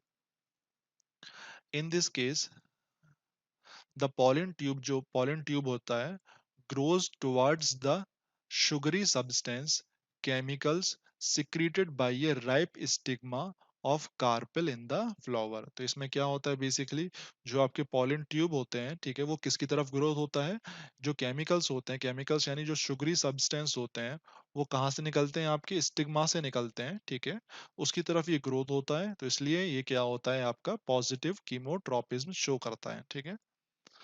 कोई भी दिक्कत वाली बात हो बता दीजिएगा, इसको हम आगे डीप में डिस्कस करेंगे। अच्छा, इसके बाद हमारे पास क्या है कि जो मूवमेंट होता है प्लांट पार्ट का किसके रेस्पॉन्स में, वाटर के रेस्पॉन्स में, तो उसको हम क्या बोलते हैं, हाइड्रोट्रोपिज्म बोलते हैं, ठीक है, याद रखिएगा। यानी प्लांट पार्ट का जो मूवमेंट होता है किसके रेस्पॉन्स में, किस स्टिमुलस के रेस्पॉन्स में, वाटर के रेस्पॉन्स में, तो वो हमारा क्या है, हाइड्रोट्रोपिज्म है। अच्छा, देखते हैं क्या है यहाँ पे। इन अदर वर्ड्स के response of plant parts to water is called hydrotropism, ठीक है। तो देखो यहाँ पे जो हमारी रूट्स होती हैं वो हमेशा पानी की तरफ जाती हैं, तो नॉर्मल सी बात है, जो रूट है वो आपकी पॉजिटिव हाइड्रोट्रोपिज्म शो कर रही है। तो यहाँ पे ये लिखा हुआ है कि वो प्लांट का पार्ट जो पानी की तरफ मूव करता है तो उसको हम क्या बोलते हैं, पॉजिटिव हाइड्रोट्रोपिज्म बोलते हैं। ऑन द अदर हैंड, वो प्लांट का पार्ट जो पानी से दूर ग्रोथ करता है, अपोजिट ग्रोथ करता है, तो उसको हम क्या बोलते हैं, नेगेटिव हाइड्रोट्रोपिज्म बोलते हैं, ठीक है। तो जो आपकी जड़ें होती हैं, रूट्स जो होती हैं, वो हमेशा पानी की तरफ मूव करती हैं, ठीक है। तो ये हमारी क्या है, रूट्स आर पॉजिटिवली हाइड्रोट्रोपिक। तो जो रूट्स हैं वो पॉजिटिव हाइड्रोट्रोपिक मूवमेंट शो कर रही हैं, ठीक है। अच्छा आगे देखते हैं आगे क्या बोलना चाह रहा है। तो देख लीजिएगा यहाँ पे क्या हो रहा है, ये हमारे पास क्या है, जो रूट्स हैं वो पानी की तरफ ग्रोथ कर रही हैं, तो इसलिए रूट्स जो शो कर रही हैं वो क्या कर रही हैं, पॉजिटिव हाइड्रोट्रोपिज्म शो कर रही हैं, ठीक है। इसके बाद हमारे पास क्या है, अगर आपकी जो ग्रोथ मूवमेंट होता है किसकी वजह से होता है, टच की वजह से होता है, तो उसे हम क्या बोलते हैं, थिग्मोट्रोपिज्म बोलते हैं। तो यहाँ पे ये बोला गया है कि directional growth movement of plant in response to touch, यानी टच के रिस्पॉन्स में अगर कोई भी प्लांट का पार्ट ग्रो करता है या आप बोल सकते हैं उसकी तरफ मुड़ जाता है, तो उसको हम क्या बोलते हैं, थिग्मोट्रोपिज्म बोलते हैं, ठीक है। तो आप देख सकते हो यहाँ पे देखो, ये जो बेलें होती हैं आप देखते हो ऊपर की तरफ चढ़ती चली जाती हैं, तो वो एक तरीके से क्या है, थिग्मोट्रोपिज्म है। तो देखो यहाँ पे बोला गया है कि the climbing part of plants such as tendril grow towards any support which they happen to touch, यानी जो आपकी बेलें होती हैं जब आप उसमें एक रस्सी बांध देते हो, रस्सी पे वो चढ़ती चली जाती हैं, ठीक है। तो उसी को हम क्या बोलते हैं, थिग्मोट्रोपिज्म बोलते हैं, ठीक है। तो यहाँ पे ये जो टेंड्रिल्स हैं आप देख सकते हो, टेंड्रिल्स ही हैं जो चढ़ जाती हैं, कहाँ है? एक मिनट रुक जाओ, कलर चेंज करने दो, ये जो है। तो आप देखो यहाँ पे टेंड्रिल्स हैं ये, तो ये जो होती हैं बेसिकली जहाँ पर टच होती चली जाती हैं उस पर वो चढ़ती चली जाती हैं, ठीक है। तो इसी को हम क्या बोलते हैं, आपको थिग्मोट्रोपिज्म बोलते हैं, ठीक है। तो यहाँ पे ये बोलना है the climbing part of plants such as tendrils, ठीक है, वो किसकी तरफ ग्रोथ करती हैं, जिससे वो टच करती हैं, ठीक है।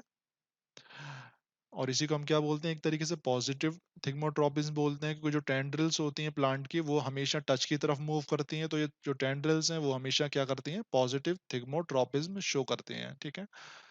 अच्छा और यहाँ देखिए कुकम्बर जो है ये आपका प्लांट है, ठीक है, वो भी आपका क्या है, थिग्मोट्रोपिज्म शो करता है, क्योंकि जो उसमें टेंड्रिल्स हैं वो एक दूसरे पर चढ़ती चली जाती हैं। तो देखो यहाँ कुकम्बर का पेड़ है, यहाँ तो कोई डाउट हो बताइएगा। इसके बाद हमारा क्या है, नेक्स्ट देख लेते हैं। अच्छा अब यहाँ पे हमारा ये डीप से शुरुआत हो जाएगी, तो फोटोट्रॉपिज्म ये है, अब हम इन्हें कल दोबारा से पढ़ेंगे लेकिन काफी डीप में पढ़ेंगे। अच्छा यहाँ तो कोई डाउट हो बताओ, क्योंकि मैं सोच रहा हूँ आज के लिए यहीं तक कर लेते हैं, क्योंकि फिर से ये नेक्स्ट टॉपिक है पूरा डीप में आ जाएगा।